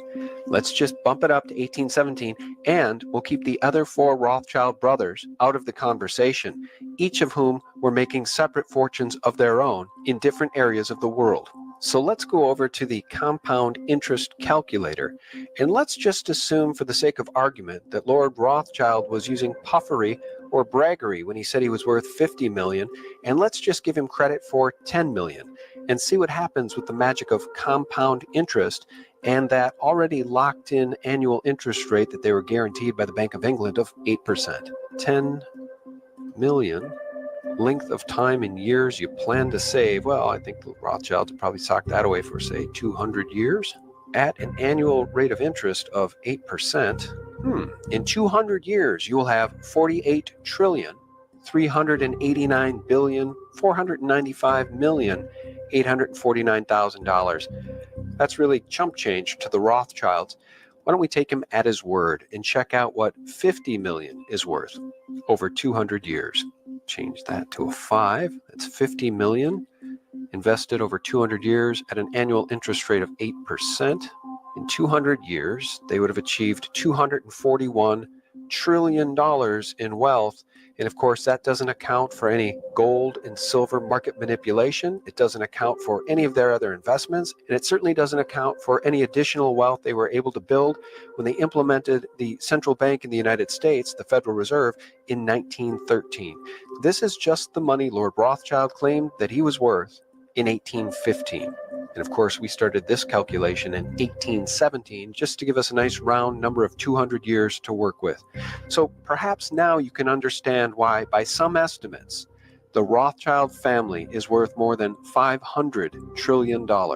And the next time you find yourself at a dinner party or by the workplace water cooler and somebody wants to tell you about the world's richest man and mentions Jeff Bezos, who made his $100 billion just over the last 20 years, you may just want to remind them about the history of the Rothschilds, the manipulation of financial markets for more than 200 years, and a little something called compounding interest. So, how do we do it? First, how do we get the private sector all pulling in the same direction? After nearly 2 years now of consultation, CEOs have told me that we need to bring together global industries to map out, in very practical terms, what it will take to make the transition. We know from the pandemic that the private sector can speed up timelines dramatically when everyone agrees on the urgency and the direction. So each sector needs a clear strategy to speed up the process of getting innovations to market. Second, who pays and how?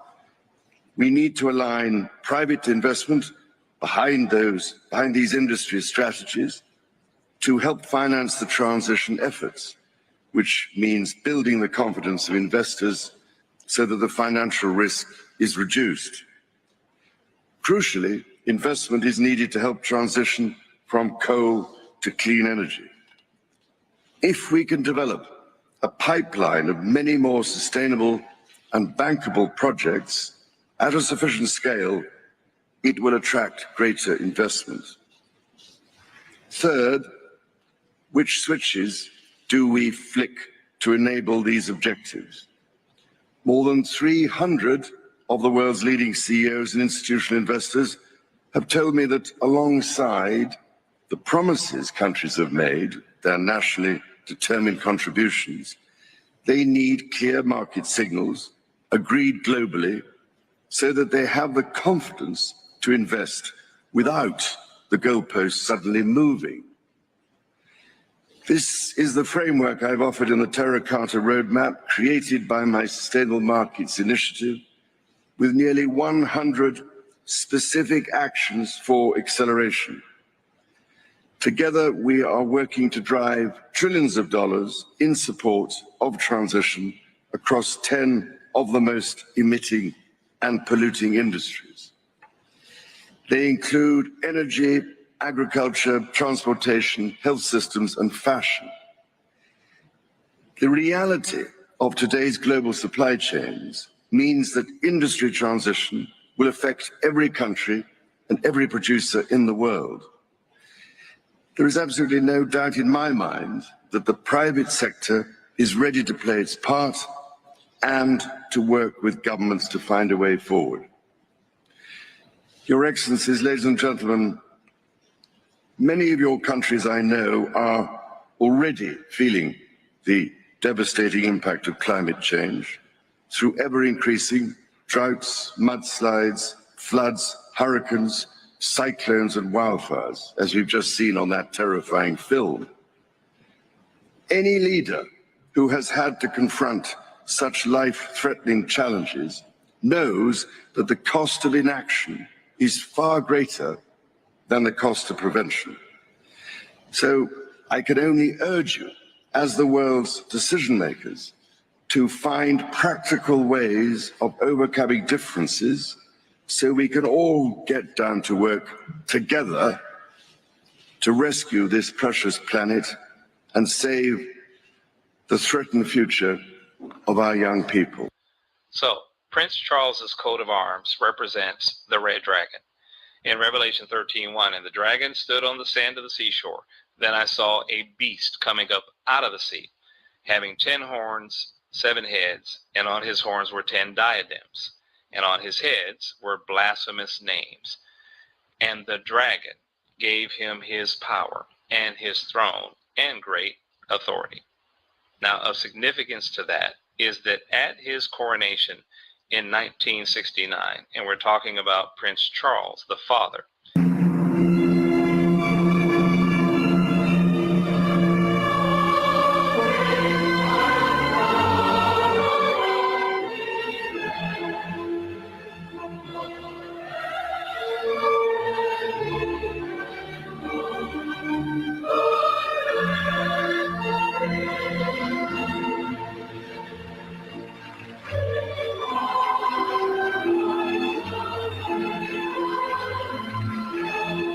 God bless the Prince of Wales, they sang.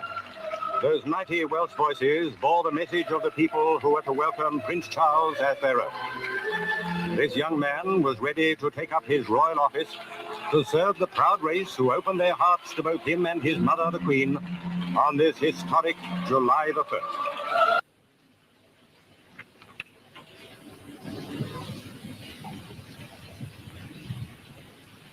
Modrwy air ar ei bys. The gold ring,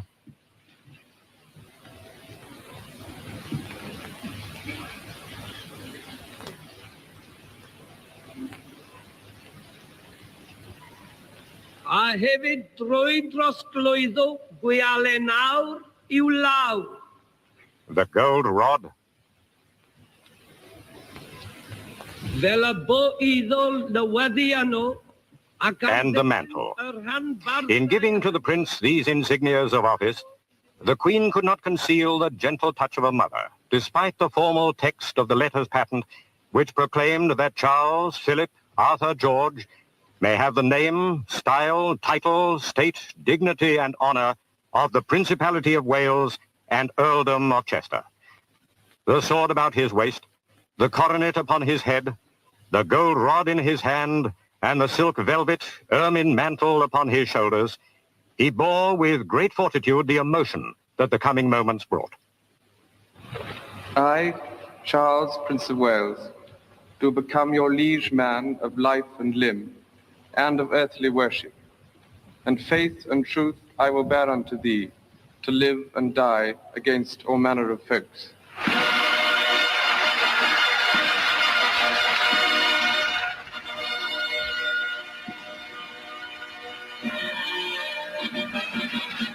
And so Her Majesty and the Duke of Edinburgh took their son, the Prince of Wales, to greet and be greeted by the people of the great race he had sworn to serve and protect. He sat on a chair with a large red dragon emblazoned on it. During the ceremony, his mother, Queen Elizabeth II, said, "This dragon gives you your power, your throne, and your own authority." His response to her was, and I quote, "I am now your liege man and worthy of your earthly worship." Liege is an Old English word meaning Lord, meaning I am now your Lord man and worthy of your earthly worship. And also, as you can see here, the crest of the Knights Templar is showing the same symbols as did Prince Charles when he received this coronation. So, the origin and meaning of the red dragon symbol goes beyond the coat of arms. You see it here in the flag of Wales, the red dragon, and that means the place of the strangers or foreigners. That is, as in the tribe of Dan, importing themselves to Wales. We begin with big breaking news. It's official. Kanye West turning Hollywood and the liberal music world upside down, pledging his full-throated support and love for President Trump. The rapper tweeting, "You don't have to agree with Trump, but the mob can't make me not love him. We are both dragon energy. He is my brother. I love everyone. I don't agree with everything anyone does. That's what makes us individuals, and we have the right to independent thought." He also tweeted a selfie and a MAGA hat. Well, as you can imagine, his support is appreciated by the president. I sold my soul to the devil. I know it's a crappy deal. At least it came with a few toys like a Happy Meal. It's the fast food feast the whole country is talking about, served by President Trump at the White House for the national champion Clemson University football team. We have pizzas, we have 300 hamburgers, many French fries. Piled high on silver platters in the East Room was fast food from 3 iconic American companies, Wendy's, Burger King, and McDonald's. At another table, Domino's Pizza and French fries served in paper cups with the presidential seal. This Clemson player couldn't believe it. The rumors were true. This player loaded up all the goodies he could carry. The McDonald's order of all those Big Macs and filet of fish was taken by this McDonald's just blocks from the White House. The Top Trumps Happy Meal is now at McDonald's. The Happies are battling it out. The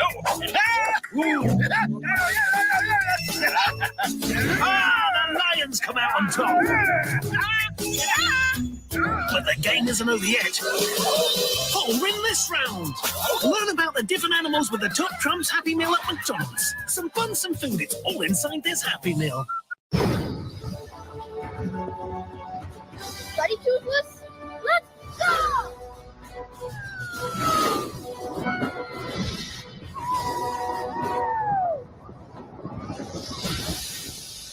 With the good things in your Happy Meal, you'll have the power to soar. Let your imagination take flight with a toy from the new DreamWorks movie, How to Train Your Dragon 2, rated PG. Now at your McDonald's Happy Meal. I hate to say this, Jim. Do you want to say something? This was just set up to be a lunch. 2 people that I like, and I guess they like me. You know I love you. But I don't want to put you in that spot. No, I'm standing in that spot. I love this guy right here. Let me give this guy a hug right here. I love this guy right here. Yeah. Yes. That's really nice.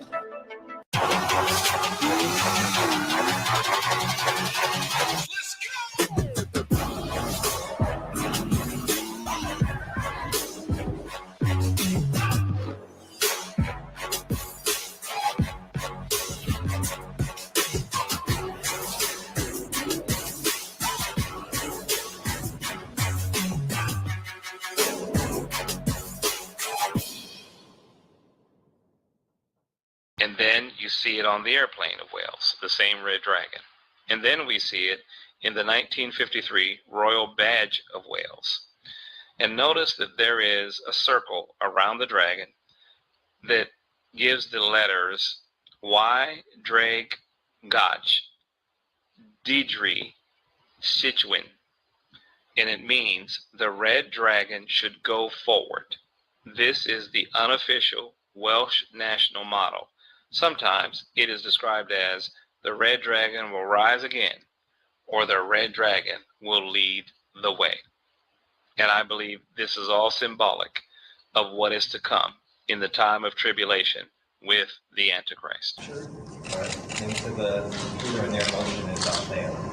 As an animation director, motion capture is amazing because it gives us the same creative control over camera and lens choices and movement that a live action director would have. From across South Africa, they come to mourn and honour the man who played a pivotal role in the fight against apartheid. It's a dark day to us as South African because he's the light and the icon of this country. He used to be a father to us. His wife used to be a mother to us. We raise our hands and we say, we will be free! Archbishop Desmond Tutu, nicknamed affectionately as the Arch, held a unique place in South Africa's history. He was one of the most outspoken critics of the brutal oppression of the country's black majority, becoming a moral compass as he led the struggle for freedom and justice. I can say he was the last man standing. And now, now that he's gone, I don't know, because the people like him, with his beliefs, they are no longer there. The city of Cape Town was lit up to honour the Archbishop in his iconic colour. Well, we're really glad that you came and you brought a musical instrument, and you are Stevie Wonder. Are you game for a musical tribute? Well, you know what? I surely can't sing, one of Prince's songs. I can just do a little bit, maybe. Purple rain, rain, purple rain. Purple rain, purple rain. Purple rain, purple. And the winner of a brand new 84 Oscar is... The winner is Prince for Purple Rain.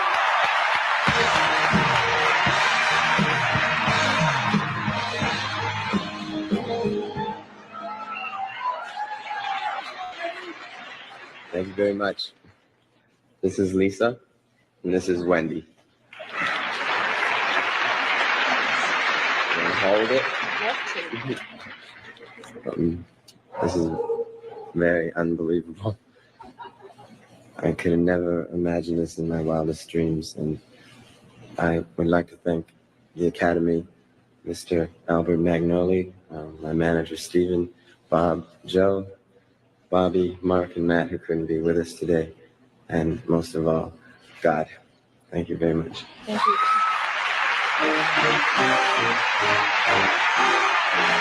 Archbishop Desmond Tutu was one of our nation's finest patriots. He was a man of unwavering courage, of principled conviction, and whose life was spent in the service of others.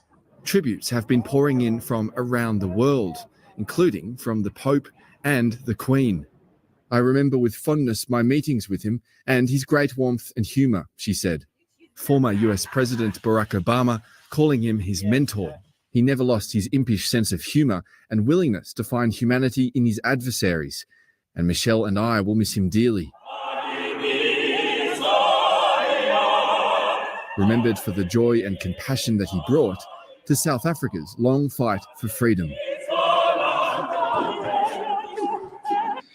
It offers the only real prospect of achieving fundamental economic transition. So, how do we do it? So people assume we are just going back to the good old world which we had, and everything will be normal again in how we are used to normal, in the old fashion.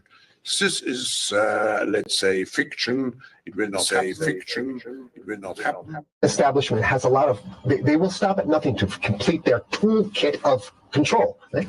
So one of the things that has been missing from the toolkit of total control has been quarantines and curfews, right? So now, welcome to the new world in America, where to get on a bus, to go through a subway station, if you think that the procedures at the TSA are onerous, right? Guess this is coming to a bus depot near you. It's a more invasive way, and the ruling class needs this because, let me say, if the ruling class ever saw wide-scale civil unrest, you'd see an Ebola outbreak in America right away. Okay, so this is what you see is that Ebola is another tool in the toolbox of the ruling class control. Yeah, to keep down absolutely, repression. positively, 100%. This is a tool. Right. Ebola doesn't just magically start spreading, and then we have this doctors that come back here. The white people, of course, live. You know, the two whites who got it or survive. All the black people that get it die. Right? It's very possible that these one of these NGOs over there is going around with a veil of Ebola or spreading it from a small plane onto villages. The point is that hundreds of thousands of people infected with it and create the next phase of control. Now, one of the things I'd like to show to back up my my claims here. Here's a document from the Rockefeller Foundation. Rockefeller Foundation right there. You can zoom in on that where my finger is. It's called Scenarios for the Future International Development, the Rockefeller Foundation. All right. Okay, let's take a look at what they're saying here. This is something like a 50, 60-page document. I'd like you to go to page 18, if you can look at this up on the internet, but I'll read it off to you. It's called lockstep, lockstep. And this is a phrase that I used right after 2001 when I saw the entire system of the United States, including the population, were in lockstep. So the Congress went along, and yes, it was Osama bin Laden, and the people waved their flag and said, I hate, hate, hate, hate, and everything was in lockstep. Well, in 2010, they published this, Rockefeller Foundation, and here's what they're saying. They're saying that they call it a scenario. These are scenario narratives, and they speak about it in the past tense. So they put out this scenario, lockstep. A world of tighter, top-down government control and more authoritarian leadership with limited innovation and growing citizen pushback. Okay, I'll read a little bit of it. In 2012, the pandemic that the world had been anticipating for years, nobody was anticipating a pandemic, finally hit. Unlike 2009's H1N1, this new influenza strain originating from wild geese, they use some scenario, but this is Ebola they're talking about. Even the most pandemic-prepared nations were quickly overwhelmed when the virus streaked around the world, infecting nearly 20% of the global population and killing 8 million in just 7 months, the majority of them healthy young adults. The pandemic also had a deadly effect on economies. You can see the agenda. Just naked, raw, naked control agenda written down, and it's anybody's guess how this becomes effectuated in real life. So whether this is written specifically as marching orders or whether people take it upon themselves in the intelligence networks to say, okay, well, this has been produced, so this is the plan here. But these narratives have to be written in advance because the intelligence agencies don't know how to do these narratives. They need help. So these think tanks, they come up with these like Rand Corporation, Rockefeller Foundation. These are think tanks of death. They're not the think tanks. They're not there to find great ways to help people. Right? Okay. The pandemic also had a deadly effect on economics. International mobility of both people and goods screeched to a halt. Which is what they want. They want a completely isolated world, right? Debilitating industries like tourism and breaking global supply chains. Well, of course they want tourism stopped because they're not in the tourism business. And they want you at home in your house in front of the TV. Then they got you because once you watch the TV, they own your soul.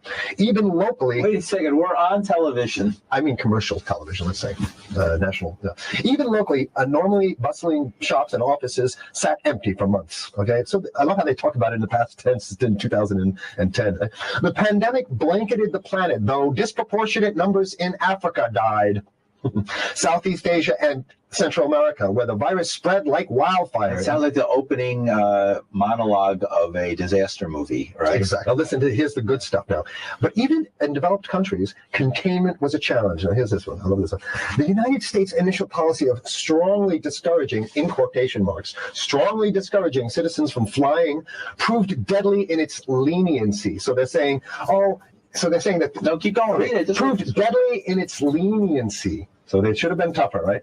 Accelerating the spread of the virus, not just within the United States, but across borders. However, a few countries did fare better. China in particular. The Chinese government's quick imposition and enforcement of mandatory quarantine for all citizens, as well as its instant and near hermetic sealing off of all borders, saved millions of lives, stopping the spread of virus far earlier than in other countries. So the message is here is we have to look towards the Chinese, the oppressive totalitarian Chinese regime as an example of what we need to be doing here. And of course, the ruling class here loves the Chinese regime because they have demonstrated to the ruling class the most efficient form of capitalism, which is authoritarian capitalism. So we have capitalism, but unfortunately we have this veil. We have this veil of democracy. This is very interesting. This is continue on. Okay. China's government was not the only one that took extreme measures to protect its citizens from risk and exposure. During the pandemic, national leaders around the world flexed their muscles, flexed their authority, and imposed airtight rules and restrictions. You can see the agenda. Go. Okay. From the mandatory wearing of face masks to body temperature checks at the entries to communal spaces like that's what's happening right now. But soon it's going to be like body, it'll be at the subway. Yeah. Well, now you're saying we'll be going through this in the subway, get on the buses and the subway. Absolutely. Things positively. Like that. And what this means though is, don't think about having a cigarette, a joint on you, or, what I mean? Basically, you can't. This is a dragnet for everything. So if in order for you, in other words, just like with stop and frisk, this is ultimate stop and frisk. This is the ultimate cavity stop and frisk, cavity search kind of thing. All right. So during the pandemic, national leaders were there to flex their authority. Now there's some good stuff. Listen to this. And even supermarkets, they want body checks at supermarkets. Okay, so basically what they're saying is they're building a system where every move you make, you got to go through them. You can't get food. What happens if you go to the farmer's market? Here's the good stuff now. I mean, it just keeps getting better. Even after the pandemic faded, this more authoritarian control and oversight of citizens and their activities stuck. And even intensified. That's the whole point. So they're going to get rid of. Did that happen already with 9/11? Of course. 9/11 was how many? 14 years ago, and we still have all these draconian rules. So they're going to put the body cavity USA searches Patriot in. and all That's that. right. So in order to get to the supermarket, you got to have a body cavity search, and then when there's no more Ebola, well, you know what? We kind of like this way because we have a complete infrastructure of control.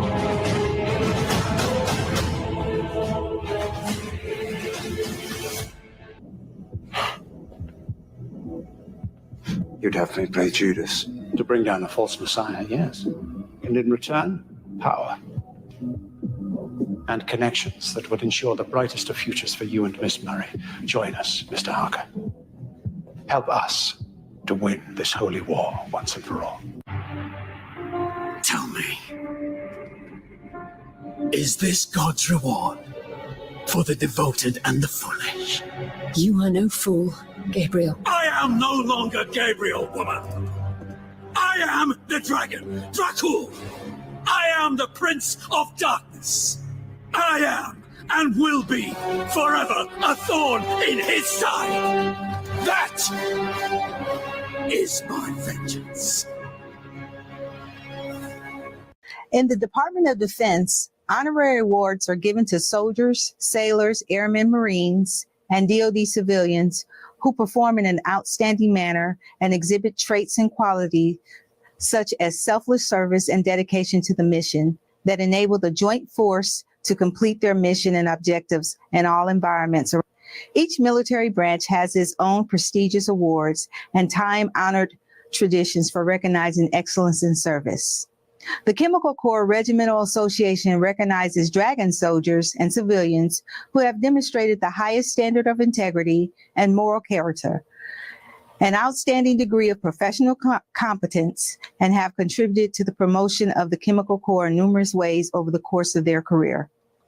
At this time, the Deputy Joint Program Executive Officer for Chemical, Biological, Radiological, and Nuclear Defense, Mr. Dan McCormick, will present Mr. Jack Wilson with the Honorable Order of the Dragon on behalf of the Chief of Chemical and Commandant of the U.S. Army Seaburn School, Brigadier General Darrell Hood.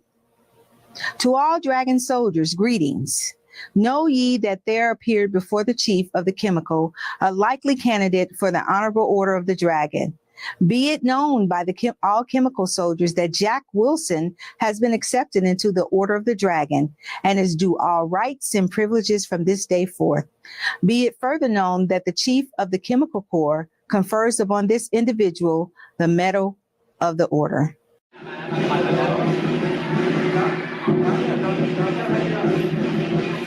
เชื้อสายค่ะมาจากสายเลือดมังกรนั่นเองค่ะไทยโบโกนะคะไม่ได้เลยว่าคุกกี้มังกรนะคะที่มังกรต้องหาด้วยนะคะคือออฟฟิศโดนั่นเองค่ะการที่มังกรทำหาด้วยด้านนี้นะคะเป็นการทำด้วยที่โลกนะคะ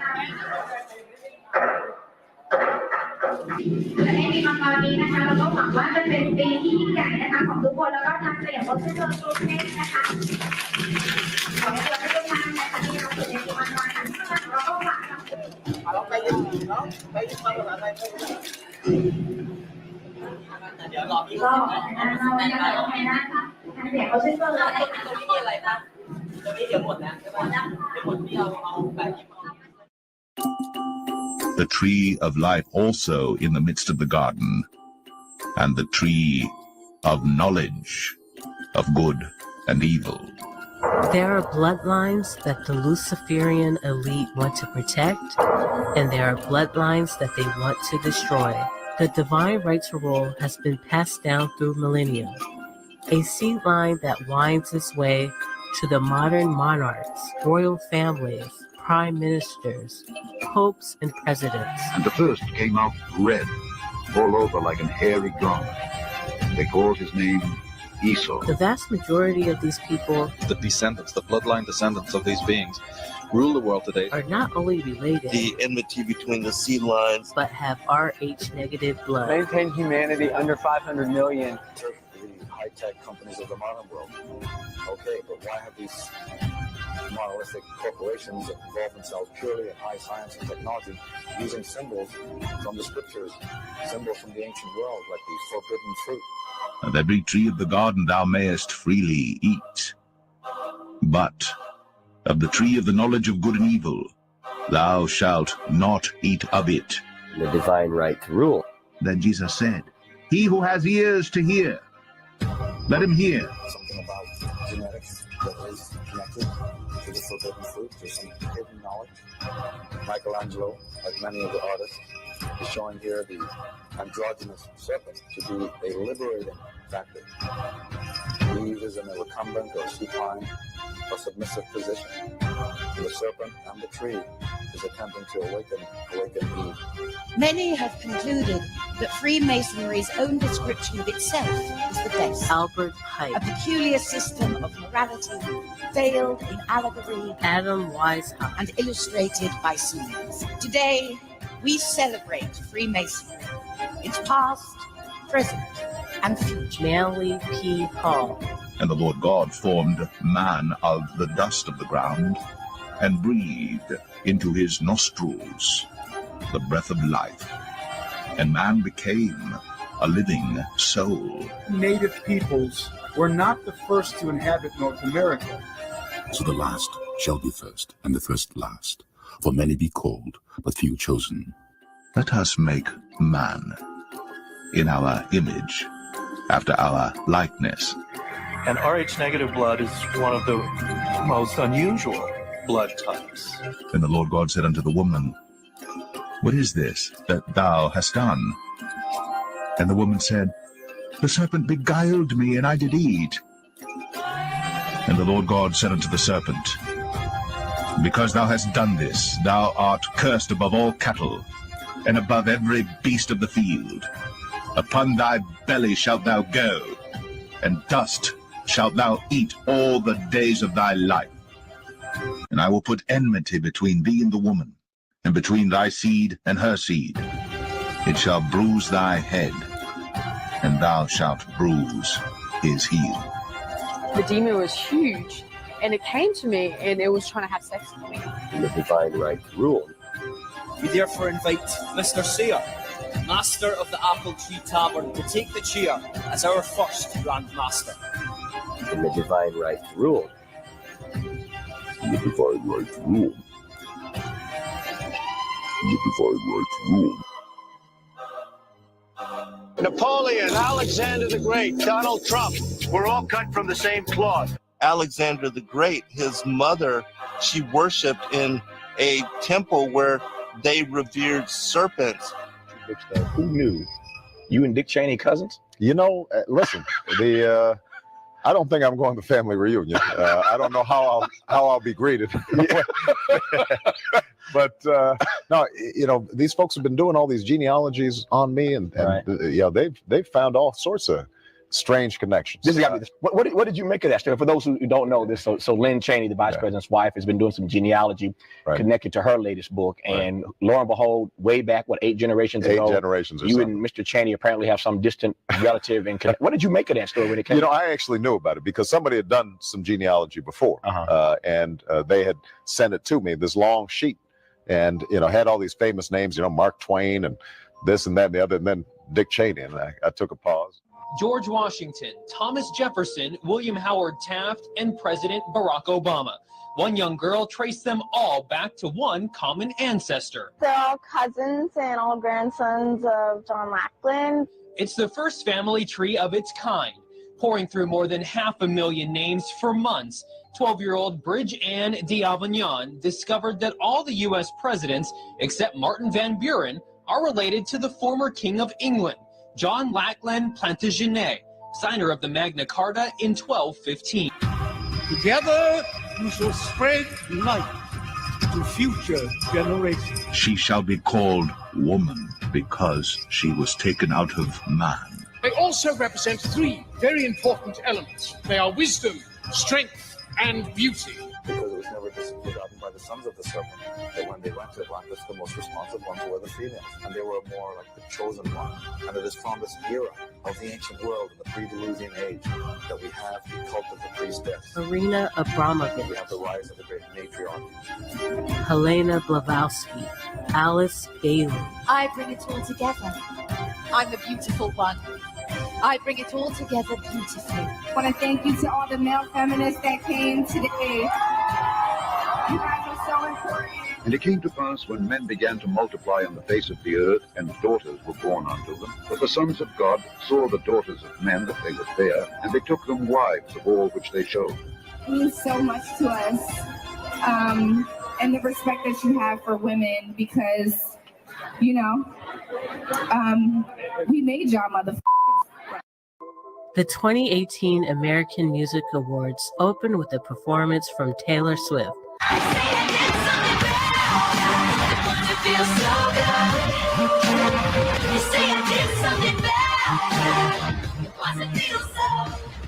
So the influential pop star proceeds to sing about how witches and women are being persecuted.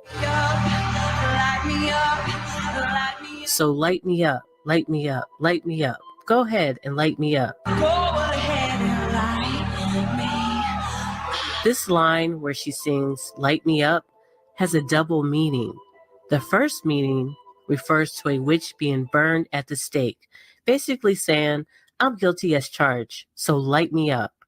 The second and more esoteric meaning becomes clear as she continues to repeat the phrase, light me up, light me up, light me up. Light me up.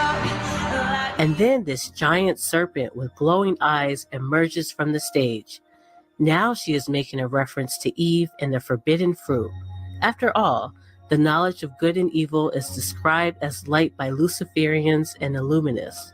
The serpent is also known as the light bearer, Lucifer, the morning star.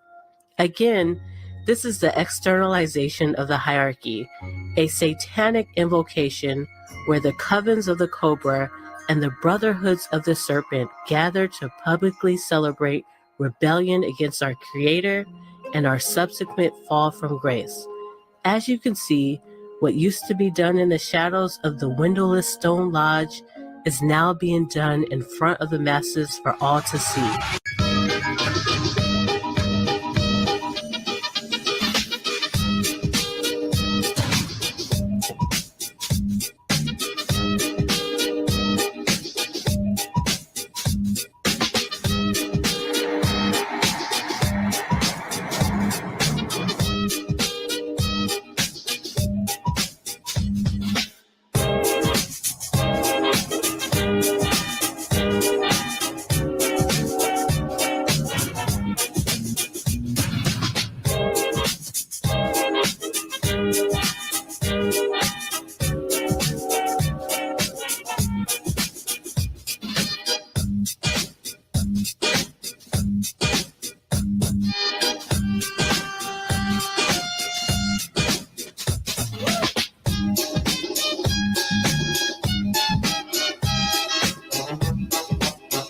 Prince William is back at his royal duties. The Duke of Cambridge stepped out on Wednesday to host an investiture ceremony at Windsor Castle, where he awarded medals to recipients being honored.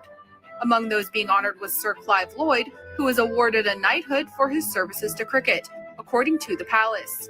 Fellow cricket player Captain Owen Morgan was also awarded for the sport with a CBE. Others who were honored included rugby player Kevin Sinfield, snooker champion Rhian Avis, former jockey Ron Atkins, and fitness guru Derek Evans. Investitures are either hosted by Queen Elizabeth or another royal family member on her behalf. The event comes after stunning new photos were recently released for William's wife Kate Middleton's 40th birthday. The Duchess of Cambridge looks stunning in the snaps, which made her look regal. In one, she wears a flowing white gown with bowed sleeves and wears her hair long and loose. And in another, she dons a vibrant red one-shoulder gown paired with the same flowing tresses and simple and classic makeup. William and Kate have been attending more royal engagements as of late. Access Hollywood recently spoke with DailyMail.com's Charlie Langston about how the Duke and Duchess of Cambridge are really stepping up to the plate and getting ready to one day take the throne. Kate and William are really kind of stepping up to the plate as far as leading the monarchy. Now, William is not the next in line to the throne. His father, Prince Charles, is going to be the next monarch in the United Kingdom. However, William and Kate are very much already in that kind of waiting in the wings role, where they are both very much aware that they will be on the throne probably, not too far in the future. I think they both know that Prince Charles is not a young spring chicken. He's not the age that Elizabeth was when she became queen. And I don't think anyone is expecting Prince Charles to sit on the throne for decades and decades to come. He will absolutely take on the role because he has been waiting his entire life to become king. But I think that his reign, in comparison with the Queen's, will be very short-lived. William and Kate are already not acting as though they are already the leaders of the monarchy, but they are taking on a huge amount of responsibility, not just in terms of public engagements, but also in terms of the way in which the monarchy is run. They're making small but very important changes, opening up the monarchy to a more modern point of view, not perhaps in a way that is noticeable every single day, but bit by bit, they have kind of helped the monarchy to evolve, to kind of embrace new traditions, and to kind of maintain the important heritage of the past, while also kind of saying, okay, a few of the things that we used to do are seen as being very stuffy. They are very stuffy. Here are ways where we can kind of maintain the tradition behind these things without making it appear as though we are completely ignorant to what the rest of the world is doing and how they're living. As you look in detail now at the seal of Prince Charles, the father, here's what you see in detail. But let's first look at the text, Revelations 12:3. And there appeared another wonder in heaven, and behold, a great red dragon, having 7 heads and 10 horns, and 7 crowns upon his heads. And then Revelation 13:1. Then I saw a beast coming up out of the sea, having 10 horns and 7 heads, and on his horns were the 10 diadems, and on his heads were blasphemous names. And the beast which I saw was like a leopard, and his feet were those of a bear, and his mouth like the mouth of a lion. And so as you look at Prince Charles, the father, his seal, his coat of arms, you'll notice that the crown actually is shown here in 7 places, and they're all numbered. You see it in the lion figure. You see it above that represents the sun, Prince William. You see the crown of the face. You see the crown on the unicorn. You see the crown in the center of the shield, and you see 2 more crowns below. There are your 7 heads with 7 crowns. Also, we discussed how in this text that the beast would resemble a leopard, and which this does by its length and its thinness as compared to a lion. It has the feet of a bear, and if you look at the feet, those are bear feet, and it has the mouth as a lion, and it certainly has a lion's mouth. So let's focus on the lion, leopard, bear beast on the left. Notice there are 3 parallel horns on his neck, which are, in a manner of speaking, plucked out by the roots, which means turned upside down. Then come to the center photo. The helm, which is the face, has 7 curved bars or horns. These 7 horns, along with the 3 horns from the eldest son, lion, at the top, make a total of 10 horns in the head region. And from Daniel 7 verse 8, I considered the horns, and behold, there came up among them another little horn, before whom there were 3 of the first horns plucked up by the roots. And behold, in this horn were eyes like the eyes of a man, and a mouth speaking great things. So as you can see in the first 2 photos, we have numbered the 3 additional horns to the 7 that already existed in the previous slide. Now, let's take a look at the eyes of a man in the horn. Over on the next photo is the unicorn. In heraldry, the unicorn's eyes are round and black. There are no visible eye whites. Queen Elizabeth's heraldic unicorn is depicted just like that, no visible eye whites. But Charles's design, here shown, has the eyes shaped more like those of a human, with noticeable eye whites. Daniel 7:8. And behold, in this horn were eyes like the eyes of a man. Also in heraldry, this unicorn represents not only Scotland, but also a counterfeit Christ. Let's take it further. The unicorn of the prince. The constellation Monoceros, which is the unicorn, is in the winter's great triangle, as you see above in the skies, formed by the bright stars Betelgeuse, Sirius, and Procyon. Monoceros is on the celestial equator between Orion, which is where God comes through, and Hydra, which is where the dragon is. And it contains exactly 66 naked eye stars. Monoceros forms the square and the compasses. The square is at 90 degrees and the compass is at 55 degrees. In ancient Egypt, the plumb rule was called a merket. The merket was used in conjunction with a plumb line to measure the positions of stars and their corresponding positions on the ground in Egypt. Our winter sky is dominated by Orion, but the creature that is following him, tracking his every movement across the celestial sphere, mimicking him, is Monoceros, the unicorn. And who does the unicorn represent? Prince Charles and Prince William. In the photo to the left, which is a hieroglyph, the horn of Monoceros points to the silver gate of man. And Enki, who is in this hieroglyph, is stepping in the direction of where the unicorn horn is pointing. And you see his foot on top of the unicorn horn. And he has a bird in his hand. The bird is the constellation Corvus, Latin for raven or crow. It sits on the tail of Hydra, the sea dragon, as you can see above. And it includes 11 stars visible to the naked eye. It belonged to Apollo, that is the bird. Apollo, the god of light, which the Bible calls Apollyon, the destroyer. Enki is the one of the four gods known as the Anunnaki, who were Sumerians. Anunnaki were associated with the Nephilim giants of the Bible. And then up above, his left foot is on the horn of the unicorn, as if he is rising up from the unicorn out of the waters. The ancients believed that the Milky Way was the celestial river in the heavens, and Monoceros is on the celestial equator of the Milky Way. The UN headquarters has its own security force, fire department, and postal administration that even issues its own stamps. The notion of UN headquarters being a city within a city reminds me of how the Vatican is also a city within Rome. I like to refer to this as a nested city or fractal structure. I was fascinated to discover that the Italian government donated an Arnaldo Pomodoro sphere-within-sphere sculpture to the UN in 1991.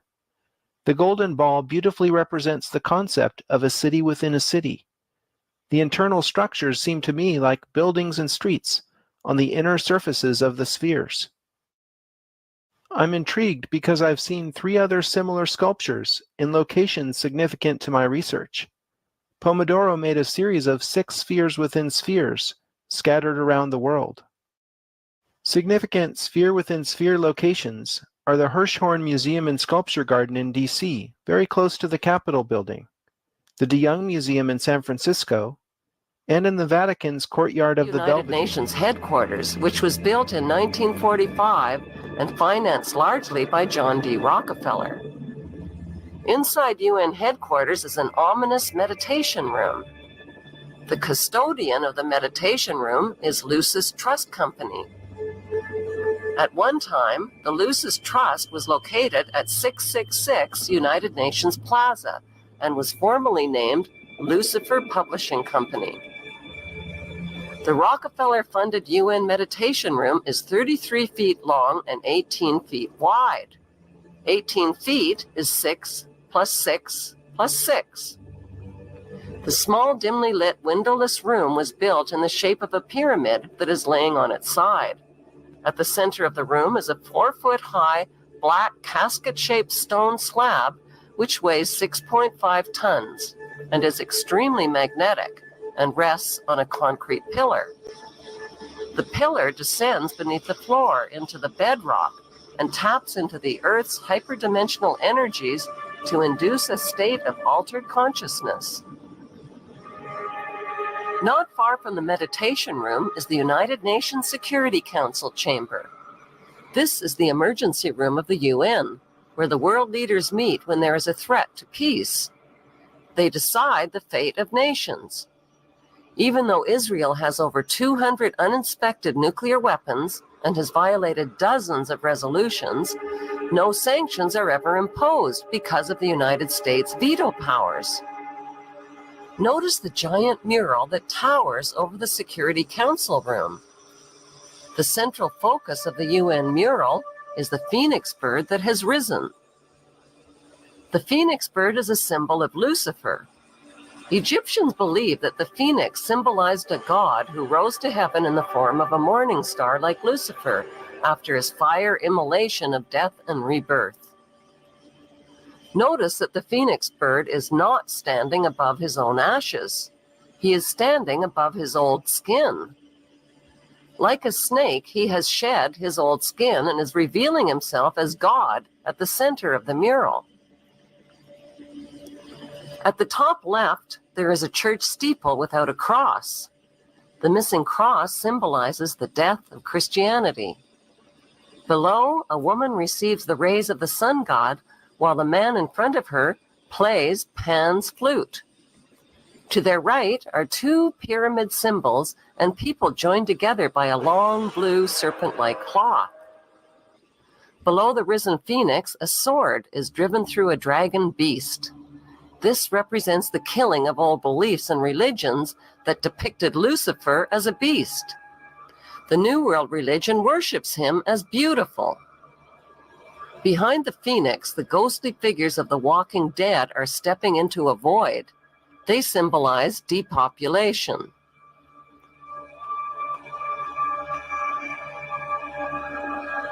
On the right panel, the pale horse from the book of Revelation is the bringer of death to humanity through weapons, hunger, and disease. The man is releasing him. The chained black man represents slavery, while the top panel of the mural shows a technologically advanced white race who control industry, art, and science. In this post-apocalyptic mural, the military man standing on the tail of the beast represents worldwide military power. He tips his helmet to the elite, who are climbing out from underground cities where they safely hid from the apocalypse. In the main oval panel above the phoenix bird, a woman is holding flowers. She is the bride in a wedding ceremony. Who are these newlyweds that are kneeling submissively beneath the serpent in the overhead tree? Could the newlyweds symbolize William and Kate? The serpent in human form is tempting the little girl Eve, who accepts the apple.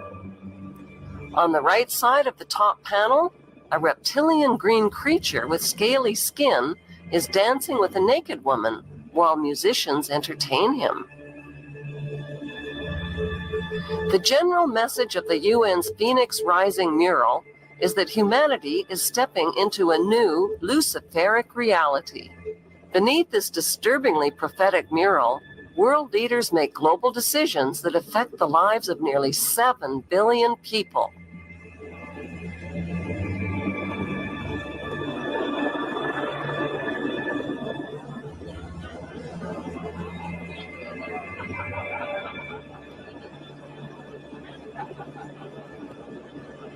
What's hard for most people to grasp is that our elected government leaders are involved in an apocalyptic scheme to enslave the masses under a world government dictatorship. How do these leaders sleep at night?